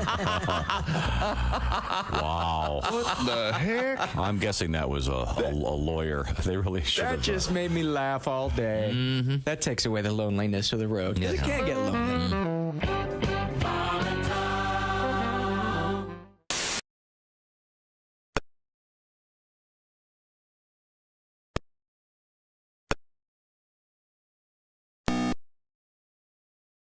So pay close attention. Oh, welcome back to the Bob and Tom Show. Christy Lee at the Silac Insurance News Desk. Hello. There's Pat Godwin. Hello. I believe Pat's been working on a song all Have you been morning. working on a song? And, I have an idea that's brewing in my head. Yeah, really? Right, all the time. That's your creative. There's Josh Arnold. Hi, it's me. It's about me. It's about your dad. Oh, Larry. He really needs to check in on your obsession with Hello, Paula, Ace Cosby. Paula Hi, Chick. Abdul. I'm Chick McGee. We're in the O'Reilly Auto Parts Studios. Hello, Tom. It's great. I'm so excited. I heard this great story about Josh as a young Josh Arnold with your dad. Once again, two-time combat veteran, 2 tours of Vietnam. Larry, what a great man he was and a badass. And he was so blessed to have 4 manly sons. He had 4 boys. Yes. 4 boys. And when you were a young lad, you were obsessed with a song by the very fine singer and dancer Paula Abdul. A big Paula Abdul fan, yeah. There we go. Me forever. Ow, ow, ow. Run. And don't get me wrong, my dad was a very kind, open-minded man, but there had to have been times when when I made some choices that he had to question whether or not. And you had your roller skates and your 3 brothers in the basement. Yeah. And he came from a time with badass music. Badass. Oh, Vietnam. yeah. Oh, sure. Fortunate Son by CCR. Oh, the Doors. Yeah, he loved Bob Seger. The copters are coming in. The Doors are playing. Bullets spraying everywhere. I lost my Josh long ago. He likes skating and disco. You know, he's been rolling for some time. He and his brothers, all they play are the crap tunes of the day. No doors, no stones, dancing around like weirdos. I want to know why he likes this Paula Abdul.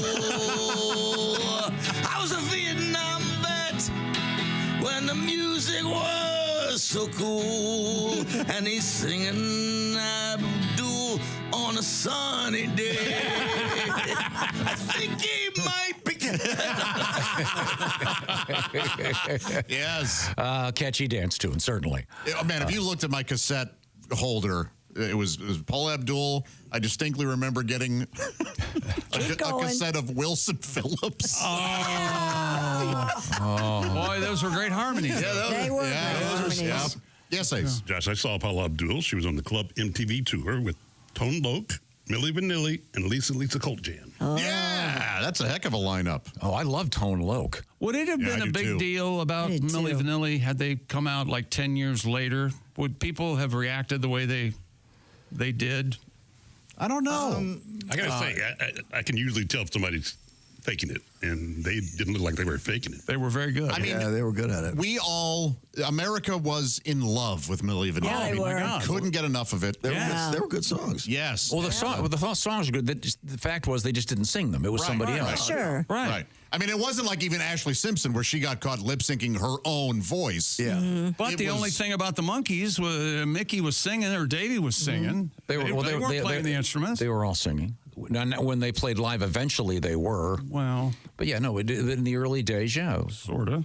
I mean, a lot of the Beach Boys albums, Those are all studio musicians. Oh, and yeah. Brian. Beach Boys. But the Wrecking Crew, that documentary. But go on tour, and Brian would stay back with the studio music. Yeah.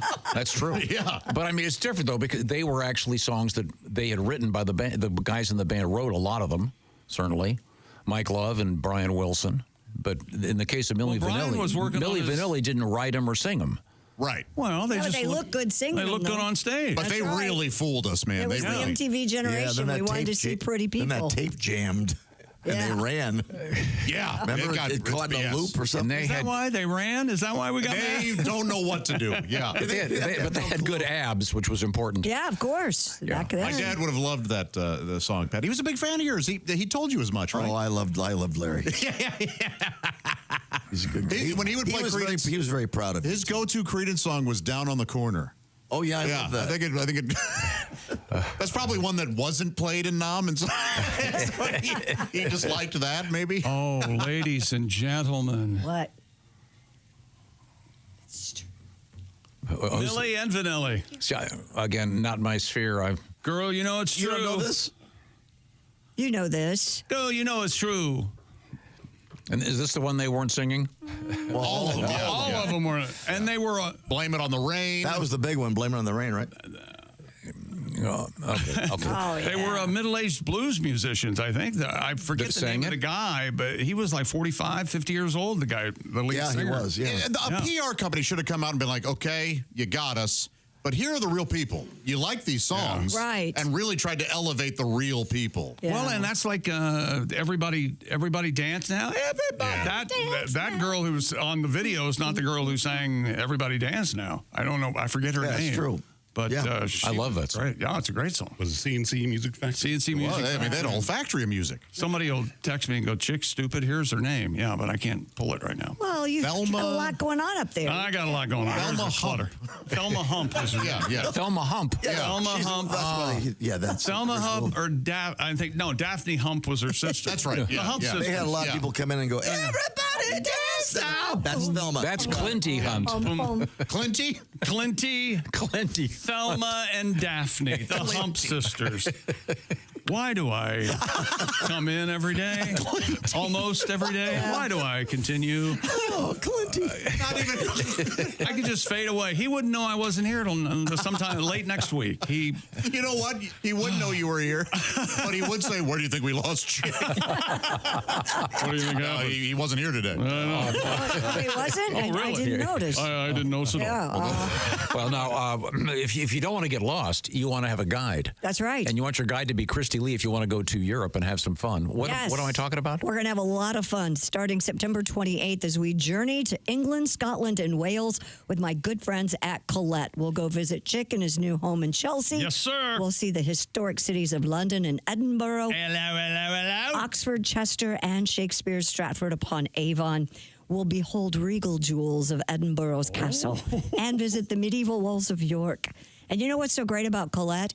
They make travel so easy. They include your flights, meals, hotels, sightseeing, and local experiences. So all you have to do is have the time of your life. Don't miss your chance to see Great Britain with me. That's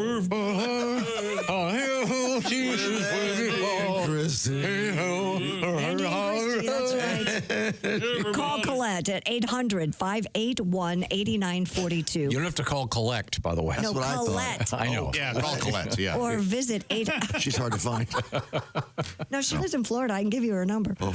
She's crying wherever she is. Colette at 800-581-8942 or visit bobandtom.com to learn more. That number again, 800-581-8942 or visit bobandtom.com. Let's go to Europe, shall we? September 28th. Is this a different Milli Vanilli? Oh, no, this is CNC. That girl, yeah. Wow. That's not the teeny tiny hot girl in the video is not the girl singing that. This song's great. Boy, that brings voice. me back to my NBA days. Oh, yeah? Remember the knockoff we did about this one? No, what was that? No, what was Don't you grab my butt? No. Cute. Yeah. It's not Clinty Hump. And I believe No, it sure isn't. No, Clinty Hunt sang the Hump. Clinty You maniac. God. Well, I don't guess we have to worry about the show anymore. No, I enjoyed working. Clinty Hunt. Clinty. We'll be back. No way a human being would be named. You're right. It wasn't Hump. It was Hunt. It's my fault. Thelma, Daphne, and Clinty Hunt. Yes. I can't. Yes, she is her. I can't take it. You probably know her uncle, the comedian Hunter Fortuna, of the singing Fortuna family. Now we're talking. Okay, there we Get go. back on track. Scannerd. Take us to break, Tom. We are in the O'Reilly Auto Parts Studios. This is the Bob and Tom Show.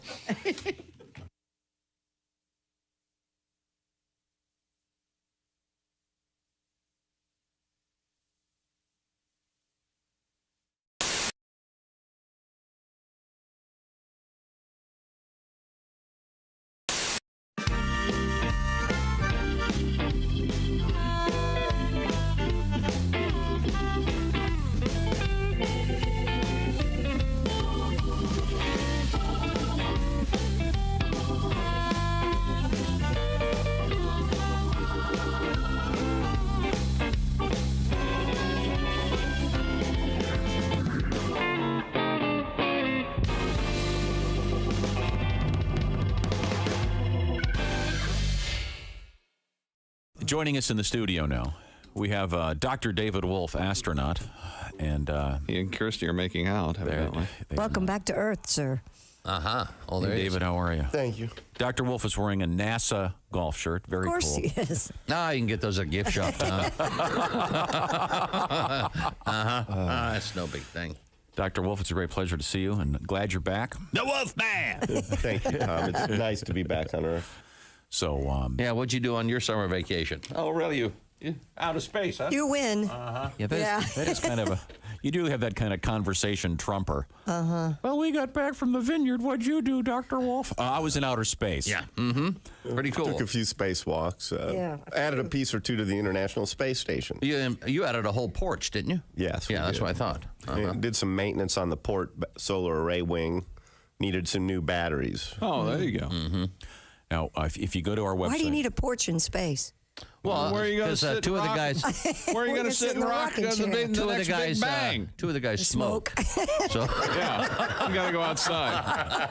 Hey! Don't light up in the space station. Get out there on the smoking port. This is why Bob's not an astronaut. This is why David comes in here, so we can't make fun of You can't smoke in space. I was thinking about that this morning. Of course not. Why we're not astronauts. Could possibly, theoretically, couldn't they, an astronaut who smokes, couldn't they fill his helmet up with smoke so he could smoke? I think it could. There probably is some technology which would permit. There you go. Yeah, but it still can't escape from the suit. Now, on a serious note, and your clothes would really you guys smell. are NASA launching again probably tomorrow. Yes, I haven't heard this morning. We were on time as of last evening. Still, things going well. The concern is that there's some thunderstorms may come in and delay the fueling. Summer in Florida, it's tough to get off the pad, as we demonstrated. you know. Yeah, you did. That was actually my first question. I wanted to know. You have to get dressed each and every one of those times. How long does it take to get into the suit and everything ready for It's launch? a pretty big ordeal. It takes 3 or 4 hours, from getting up and then out to the pad, and it's 2 million pounds of cryogenic oxygen and hydrogen. You get up on top of that, the countdown goes, and then it's a few hours to get out. It's a big deal, but it's harder on the cooks and the friends and the family. We go to work whether we go to space or go to Earth, right? But everyone else has traveled and they want to see a launch, and it's a lot of trouble to turn around. Our guest is Dr. David Wolf, astronaut. If you go to our website on the left side, you'll see a photograph of Dr. Wolf. Did you take this one? Were you holding your hand out? Is it a long arm? Is this you with your arm, or one of your buddies take Better. care? Nobody up there want to take a picture of you, Dave? It looks like you're big. No, that's somebody shooting through the hatch when I'm getting ready to go out on a spacewalk. I'm in vacuum in there, ready to go out. Okay. And if you click through the window, if you click there, we have a sort of a whole set of photos there, and you can see Dr. Wolf floating around in space. We'll talk about some of these when we come back.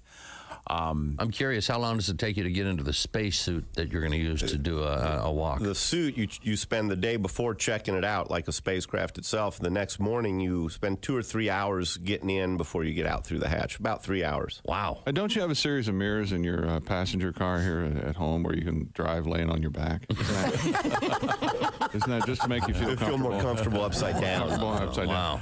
Hi, Christy Lee here. How would you like to go on vacation with me? No, seriously. Join me September 28th on a journey through the lovely landscapes of England, Scotland, and Wales with Paulette.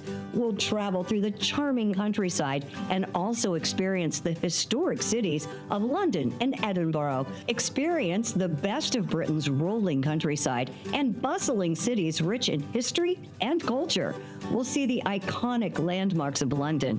Visit the storybook villages of Oxford, Chester, and Shakespeare's Stratford-upon-Avon.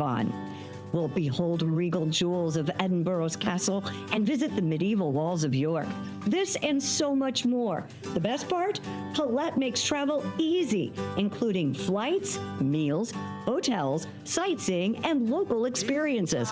It's all planned for you. You can just sit back and have the time of your life.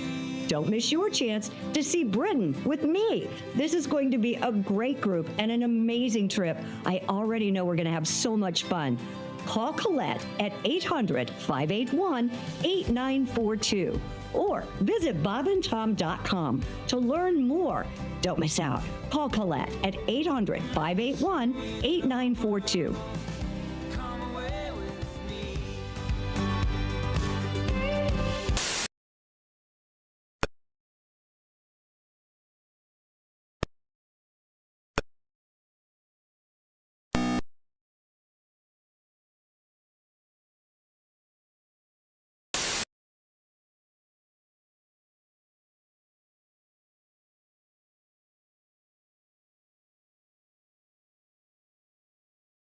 You need fast from the professional parts people at O'Reilly Auto Parts. There's Christy and Pat and Josh and Ace.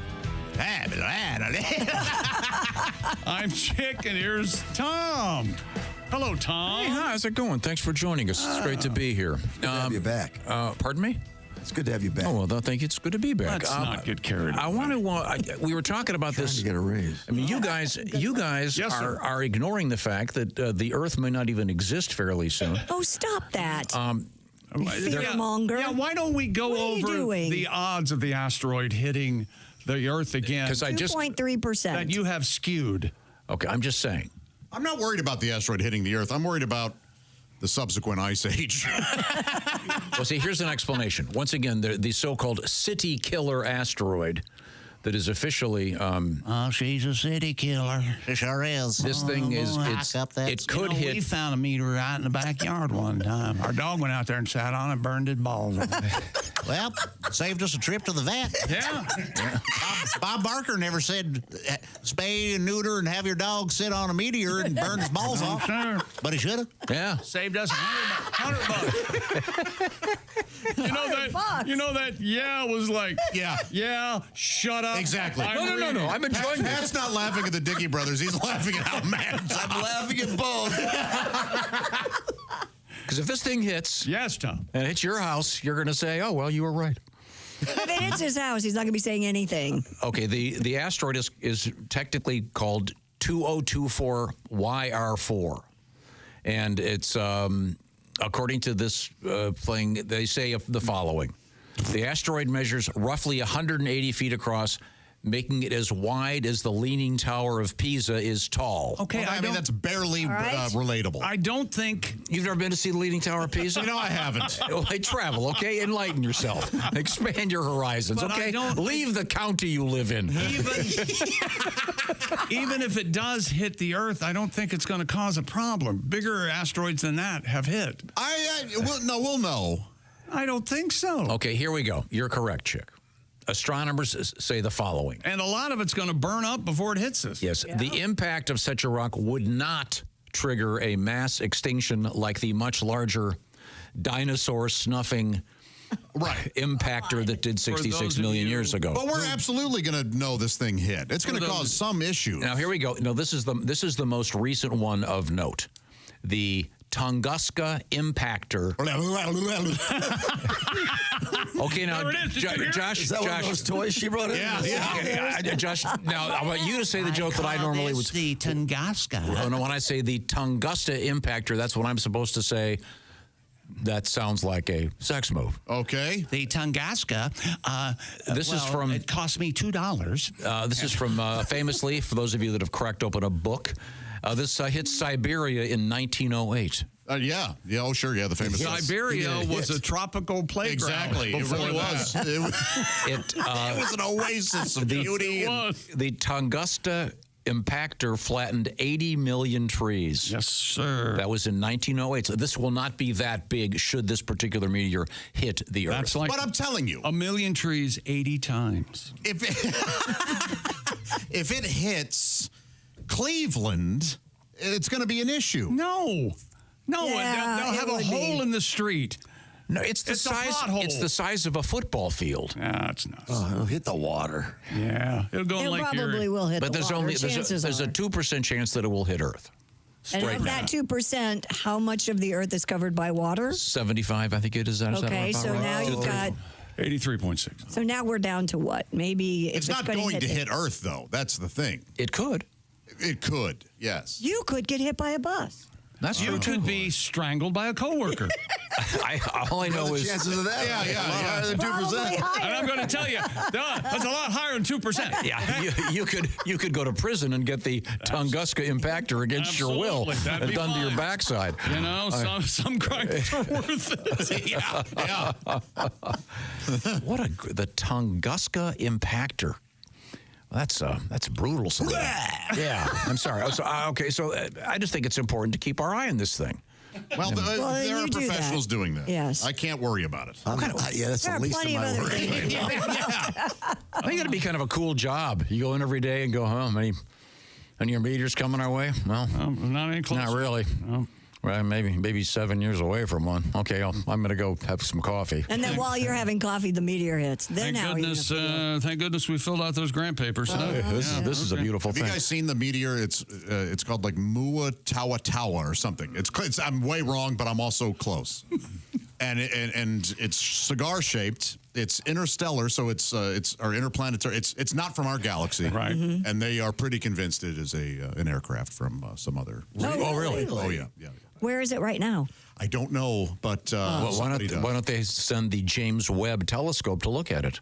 Because they're working at this thing. Yeah, it's busy. Yeah, and so you know how government is. Pretty They sure don't want us to know. it's an aircraft of something. They're pretty. The way it's Alien. shaped and how it's just not. It shouldn't look the way it does. Yeah, interesting. And there have been cigar-shaped sightings of aircraft. Mm-hmm. Oh yeah. Really? Oh yeah. So I'm a little more concerned about that thing. Really? Aliens are living. They may want among our us. water or whatever. And then, Are you familiar with the James Webb telescope, Christy? I'm familiar with, yes, I know it's a space telescope. Why? it's a little different than the. There we go.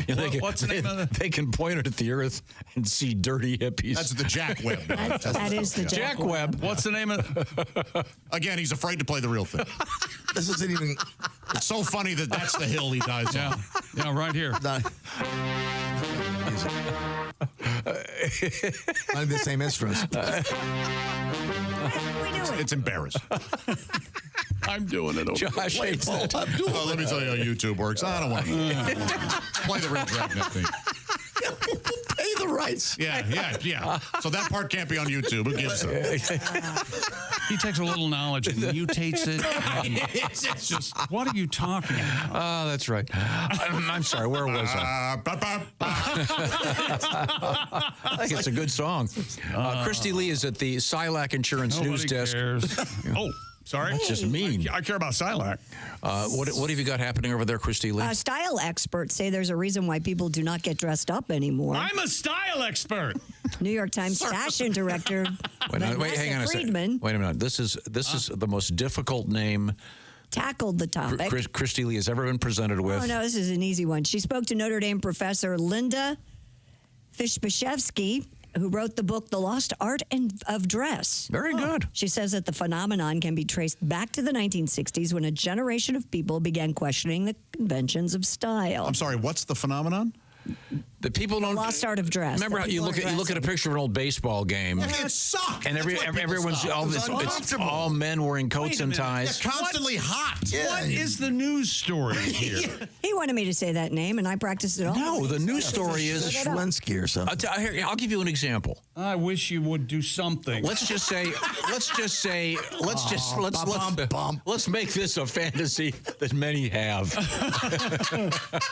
Let's just say lame as anything. Let's just say we are attending your funeral, Chick. The definition of lame. How many people? I'm afraid of the dragnet lawyers. Oh, don't hurt me. Of course, there are none still alive. It's Jack Webb's widow. We might have said Harry Morgan. Is he still alive? Let's just say we're attending Harry Morgan's funeral. No. Keep it my funeral, chicken. Go ahead. Okay, let's say we're attending Chick's funeral. There we are. People are going to come in T-shirts. No, they're not. That's okay. Some might. No, that's the thing. Why not? That's all right. Casual dress has become.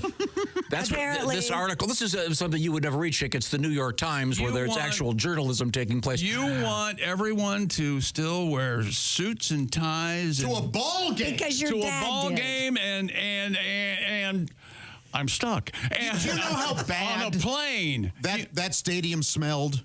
Oh, men in wool suits. All that wool in July in New York. Suspender socks that they had to tie up. And wool hats keeping all the sweat in. Man, everybody dressed like they were trying to make weight. The larger point here is. And then the police would show up. And they wouldn't be afraid because that's not the effing music. No, it's not Jack Webb at all. That really is embarrassing. That sounds like Batman. Really embarrassing. That was the Batman theme. Dress codes were abandoned after the pandemic, apparently, according to this Notre Dame professor, because... Well, so you guys have never had to work at a place where you have to dress as a certain... Now, when you were... Of course I did. You did. You had an actual job. What do you mean? What is wrong with the way we dress? Wait, if we dressed up, you would make fun of us. What we talked about fashion plate? What are you talking about? This is a nice shirt. You were a bellhop. That's a very distinct uniform. Yes, no, I had to wear the red jacket that was cut off at the waist. What's that called, Chick? An ejaculate. An ejaculate. Yeah, the small. That's right. No, but I read ejaculate. If we were on television, if we were on television, we'd have to. The guys would have to wear coats and ties, et cetera, et cetera. This whole thing is about dress has gotten significantly more casual than it was in, say, the mid '60s. Of course, yes, but it's a comfort thing. Yeah. Yeah, and it's also this is saying kind of an anti-establishment thing. That's how it started. Yeah, and I don't want to dress like my father on the plane or whatever. Yeah. I think you're making this a bigger thing than it is. This is a feature story in the New York Times that the reporter comes up and never ends it with, well, the one thing's for sure, we'll never know. Back to you, Josh. No one wants to wear a suit on a plane. Of course not. No. And they don't. Well, if you're a salesman, you sometimes right. do. They will. They do. You see it. Yeah, but you do. That person's not thrilled about it. No. They can't be. And then the rules of fashion in that era were created by the meanest lady at church. All right, you boys have to wear white shirts. And I know that tie's too wide, you little prick. Calm down. I can That's remember how the old ladies talk. We got home from church on Sundays. The fastest a human being has ever moved is getting out of your church clothes. Oh, my God. It's 74 out on a sunny Sunday. And church clothes and hard shoes is what I call them. They were on the floor in seconds. Exactly. Well, that's the place you go right now, and this is very obvious because people do not dress up for church anymore. The meanest lady at church. Yeah, because I don't care for that. But do you agree with me that if you go to a funeral, at least wear your black T-shirt? Well, yes, at least. So Christy's upset that nobody's dressing up when she's there on Easter and Christmas. Right. I see. So now Easter and Christmas. Stop attacking me and my legal issues and attack her. Go ahead. I'm just saying. Do you go every Sunday? Not every Sunday, but I do attend more than twice a year. You know what you should do when you go to a church like that? Yeah. Take a cop with you.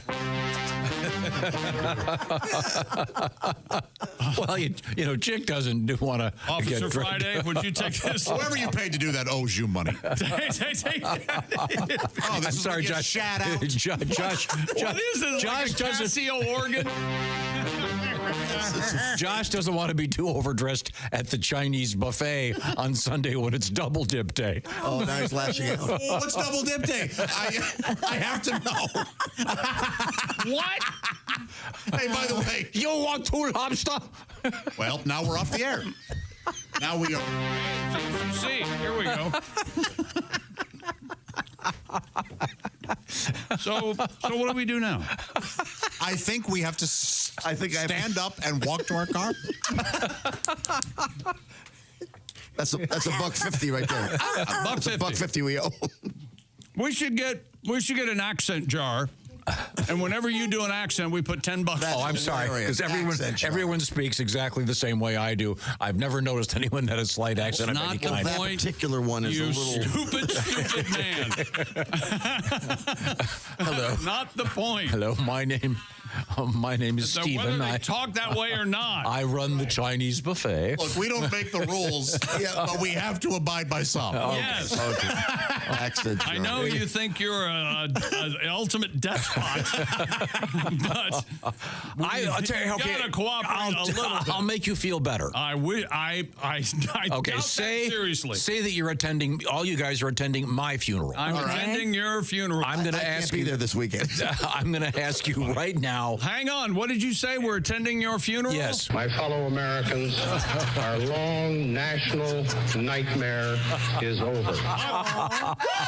I'll be completely happy days. Because I want you to be very, very uncomfortable That's the thing. at my funeral. I would dress the way I would think you would want me to dress. I want you to be wearing your least comfortable shoes, some kind of polyester suit, and I'll make sure they crank the heat up even if it's summertime.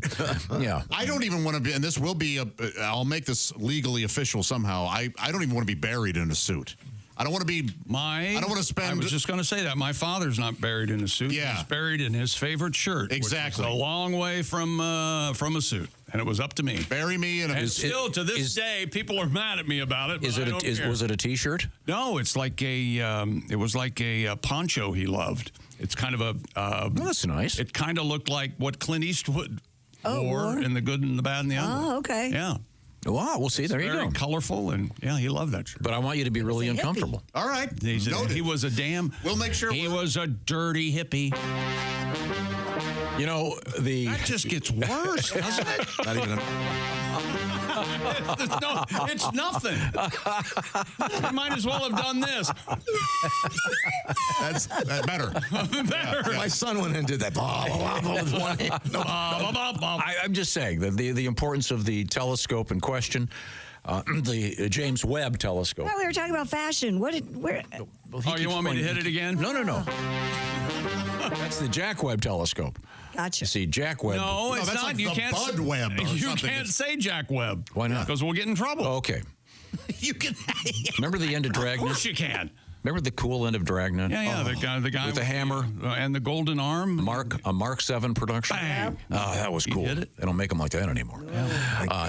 Coming up, sweaty man. Coming up, the Ace Cosby joke of the day, ladies and gentlemen. We will certainly look forward to that. Talk about crime.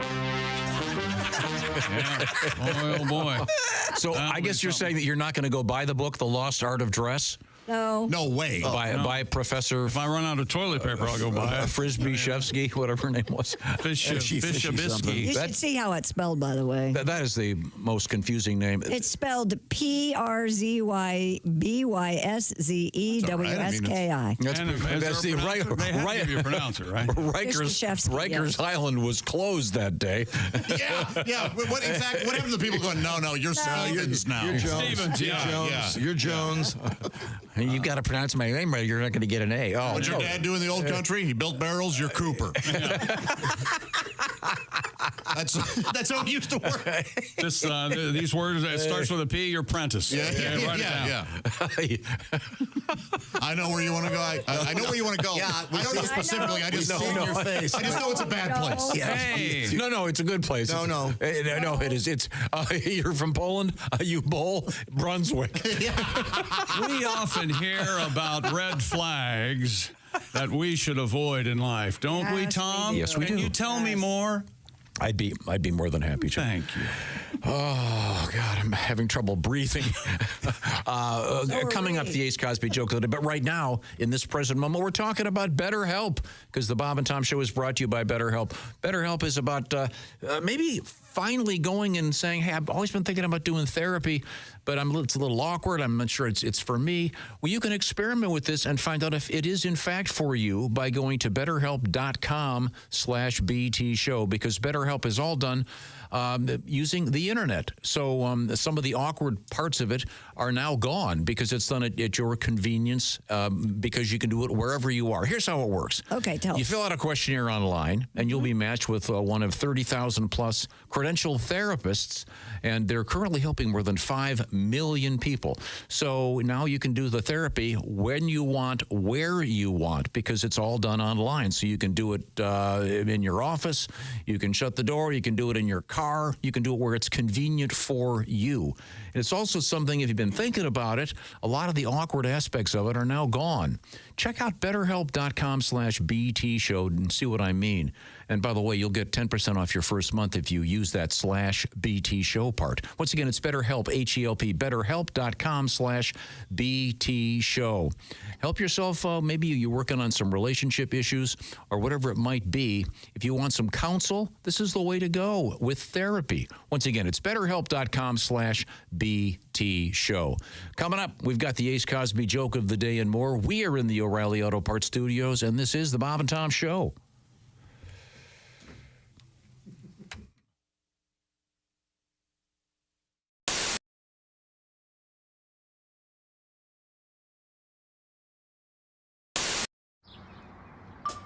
Is that Chick McGee?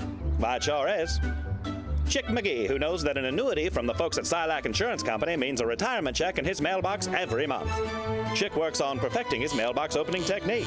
Easy, Mr. McGee. Don't blow that elbow out. Chick isn't quite retired yet. He's just practicing for it.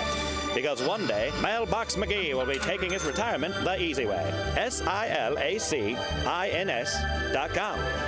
Silac Insurance Company.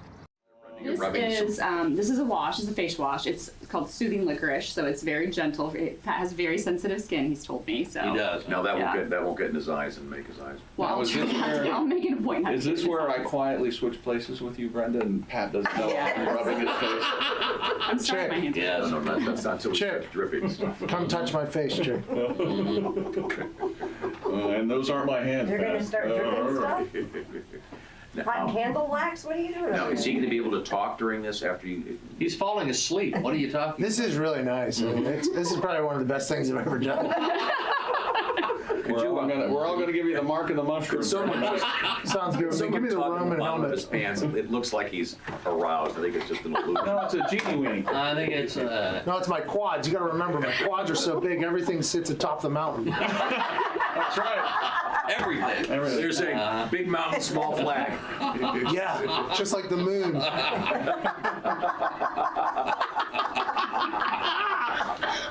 Once again, Pat McAfee, NFL kicker, holder, and punter. Okay. Hot towel. Okay. Hot towel. Hot towel. Hot towel. Hot towel. Hot oil. Oh, there it is now. Oh, Now his face is covered except his nose and his. Yeah, you never forget your first. No.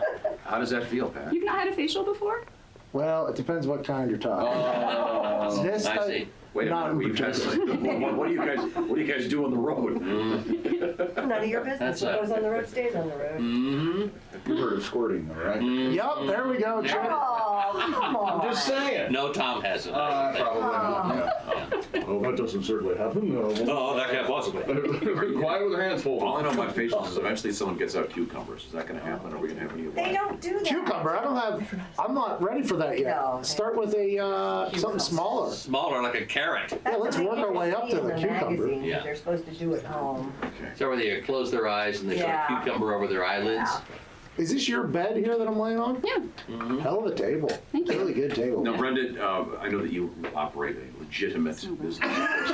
Yes, I feel the need to mention this at this point. But do people ever come to you when you? Honey, we could write a book. Do people come in thinking they're going to get a happy ending? I'm getting a vigorous nod from Carrie. Yeah. We seriously can tell you stories. In the early days when we first opened, 7.5 years ago, yes, we had the callers that we would get, I'd like to get a male Brazilian. Okay, when would you like to schedule that? Do you hold it or do I hold it? And so my response would be, this is what you do at 11 o'clock on a Tuesday. Right. Who knows when the love bug's gonna bug? For future reference, come on. For future reference, the proper question is this a full service shop? Right? That's the way we go about it. That's the way to do it, right? Full service. Seriously, that's the code. Full service massage means happy ending. Well, that's my massage therapist. I don't know. Yeah. I'm sure that's probably much for the massage therapist. I imagine they get that all the time. I think I had a massage therapist several years ago that said that there are signals, like there's way guys fold their sheet and stuff when you leave the room and you come back in. Seriously, like. What is it in an arrow? I think that's it, Pat. This is where you hit the arm and then rub your hand across the chest. It's not the butt signal, but it's. I would think they'd also do the famous towel trick. Where you walk in. No, see, they're laying down. They're laying down on the table. You can't walk in anywhere. Walking in. Hey, I understand I paid for a massage. You missed one body part. Buckeye fans, Ohio State Buckeyes celebrate the victory. If you're still basking in the glow of Ohio State's win and the college football championships, we've got something special just for you. It's a full-sized, officially licensed college football playoff national championship football, priced at just $129.95. Available only at Nyco Sports. Call 800-345-2868 or go online at nycosports.com. That's NIKCO sports.com. One of my favorite things you've ever discussed in the show, and if you wouldn't mind maybe doing a little bit of this for me, you have talked about marriage on this show to the point that we actually get requests all the time. Well, good. For people to hear your little discussion about this, which is brilliant. And I don't want to give away any of it, but would you mind relating a little bit? You know what I'm talking about? Well, I mean, I was married for 3 years, and which is not a long time, We were supposed to be together until one of us died. True. I never even had a fever. Yeah. My friends were shocked I got divorced. You're getting divorced? That's weird. You seem so happy at the wedding. The wedding? Yeah, that's not part of the marriage. No. It's like telling a shark attack victim, gee, you seemed okay on the beach.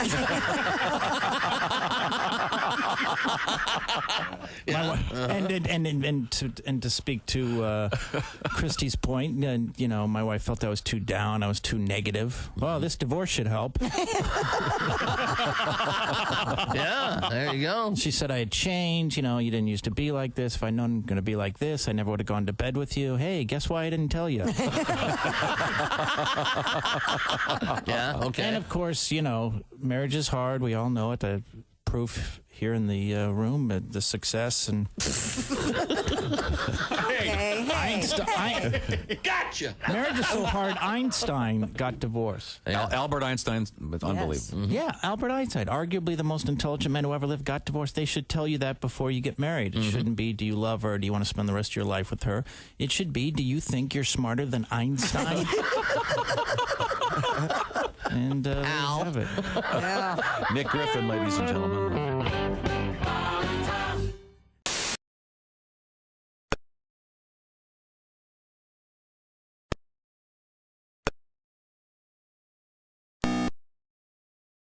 O-N-E-Y. Hey, welcome back to the Bob and Tom Show. Christy and Josh and Pat and Ace. Yeah. We're in the O'Reilly Auto Parts studios. Think O'Reilly Auto Parts for all your car care needs. Get the parts and service you need fast. from the professional parts people at O'Reilly Auto Parts. Tom? Yeah. He's feeling it. He's on one. Sorry. I lost the beat like there. that. I'm sorry, so sorry. Welcome back to the Bob and Tom Show. It's great to be here. Thank you for joining us here in the O'Reilly Auto Parts studios. Thank you for joining us because we were coming apart. Okay. All right. At the same That was a while. All right, now it's time now for a palate cleanser, if you will. Before we get to the ginger, have we got anything else that we missed of utmost importance that we're going to do tomorrow in the show, Christy? Nope. Really? There you go. I thought for sure. What important thing did we miss? We've got stories we'll do tomorrow, yes. Okay. What are they about? Oh, for God. Okay, sorry. Here we go. We have diarrhea. We have testicles, beer alligators. We have beer on the mistaken freeway. identity of a breast. We have the electronic probably the tongue. We have a Beatles. lady attacking a guy with a garden hose. We got Beatles Paul news? McCartney went to the dentist Kennedy trivia. 20 years ago. We have a stigma over nudity. We'll talk about that in a drawing class. All that. Okay, it's all coming. But right now, You ever draw a boob? The deep voice. Ace Cosby, here he is with his joke of the day. Hey, Chick. Yes, Ace. What did the magician say when his assistant died just before the show? What did the magician say I like this. when his assistant died right before the show? I don't know, Ace. What? Abracadaver. That was Ace Cosby's joke of the day. Disappointing. It was a real strong setup. A great setup. Intriguing setup. But the That could have gone anywhere. Yeah, the punchline's kind of sad. Yeah. A dead assistant. Abracadaver. Wow. Ace's joke. Maybe of the like day. just a ta-da or a Shazam. And cadaver is oddly clinical for the moment. Yes. Alakazam, abacadabra. Just saw the body in half. I don't know. What do you do? Ace's joke of the day brought to you by Sleep Number. Sleep better together. Save 50% on the new Sleep Number limited edition smart bed for a limited time, exclusively at a Sleep Number store. Okay, thanks very much. Wait, what's that? Hey, that's the real thing. Wow, that's the action. That doesn't even sound right now. The city, Los Angeles, California. My name's Friday. I'm a cop. My partner, Gannon. The Jack Webb Telescope. I see a bunch of dirty hippies down there. That's what I see. What was his partner before? Before Gannon? Harry Morgan, yeah. He had one before. Harry Morgan, and that was the second iteration of the series. I don't remember anybody. The first iteration was in black and white. I don't remember the black and white. He was a really old guy. Remember that? Yeah. Good question. Good trivia question. We'll find the answer to that coming up. What are we doing? At some point. Oh, it's our we're digging. history list. Okay. What are we doing on Friday, Christy Lee? We're going to Riverside Casino in Iowa. Well, we're leaving Thursday. Is it true? Leaving Thursday. Is it true that that I'm driving Godwin there? I don't know. Is it? If it is, you guys have to promise me you record all goings on in the car, no edit, and we'll just sit back and listen to the drive. Now, Pat, are we allowed to talk about the aspect of your life? No. Oh, the little doggy. The doggy? We can talk about the dog. Yeah. Okay. Pat has a new puppy. Yeah. What's his name? Balls. Brody. Brody Balls. In a couple of months, no balls. Brody. Brody, yep. Oh, that's very exciting. He's a Cavachon, yeah. That's a really smart idea, Pat. Everybody's been telling me that in a smart-ass way. You live your life. Don't listen to sarcasm. these clowns. Live your life. I've always wanted a little dog, so if it gets too much, just... No, he's not too much. Jimmy All right. loves him. All right. Yeah. All right. So this is your first puppy? No, I've had dogs before. Yeah. Australian Shepherds and stuff. All right. Okay. Well, the apartment complex know about your dog? They don't know what they're doing. Okay. I do now. What a dick move. They know about it. Well, they do? Okay, good. We got the email. All right, okay. Time now for Today in History. Do we have the proper theme music? Officer Frank Smith. Oh. Who portrayed Frank Smith? Is some kid. Ben Alexander? It's not who the guy I'm thinking of. Captain Lorman? Got me. Well, let's black and white. I need the theme music, please. Righto, Tom.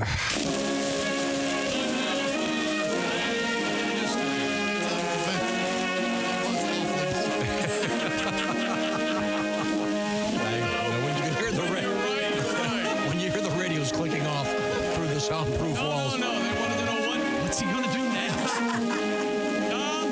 This is all news to me here. Okay. Happy birthday. I always loved this guy. Born in 1920, he often played a bad guy. Jack Palance. Terrific. Had an interesting look, didn't he? Sure did. Kind of a crushed face. I didn't know he was. He was grizzled. Am I correct? He's the guy that did the one-arm push-ups at the Oscars. Sure. Didn't he finally? Yeah, he won an Oscar for City Slickers, right? He did, and then the next year he announced Marissa Tomei, and people thought that was a mistake, that he didn't. He actually read the wrong name, right? Which is insanely insulting. To Marissa Tomei. Because in the 1984 Skyline, she's wonderful in that. She's great. Happy birthday, Yoko Ono.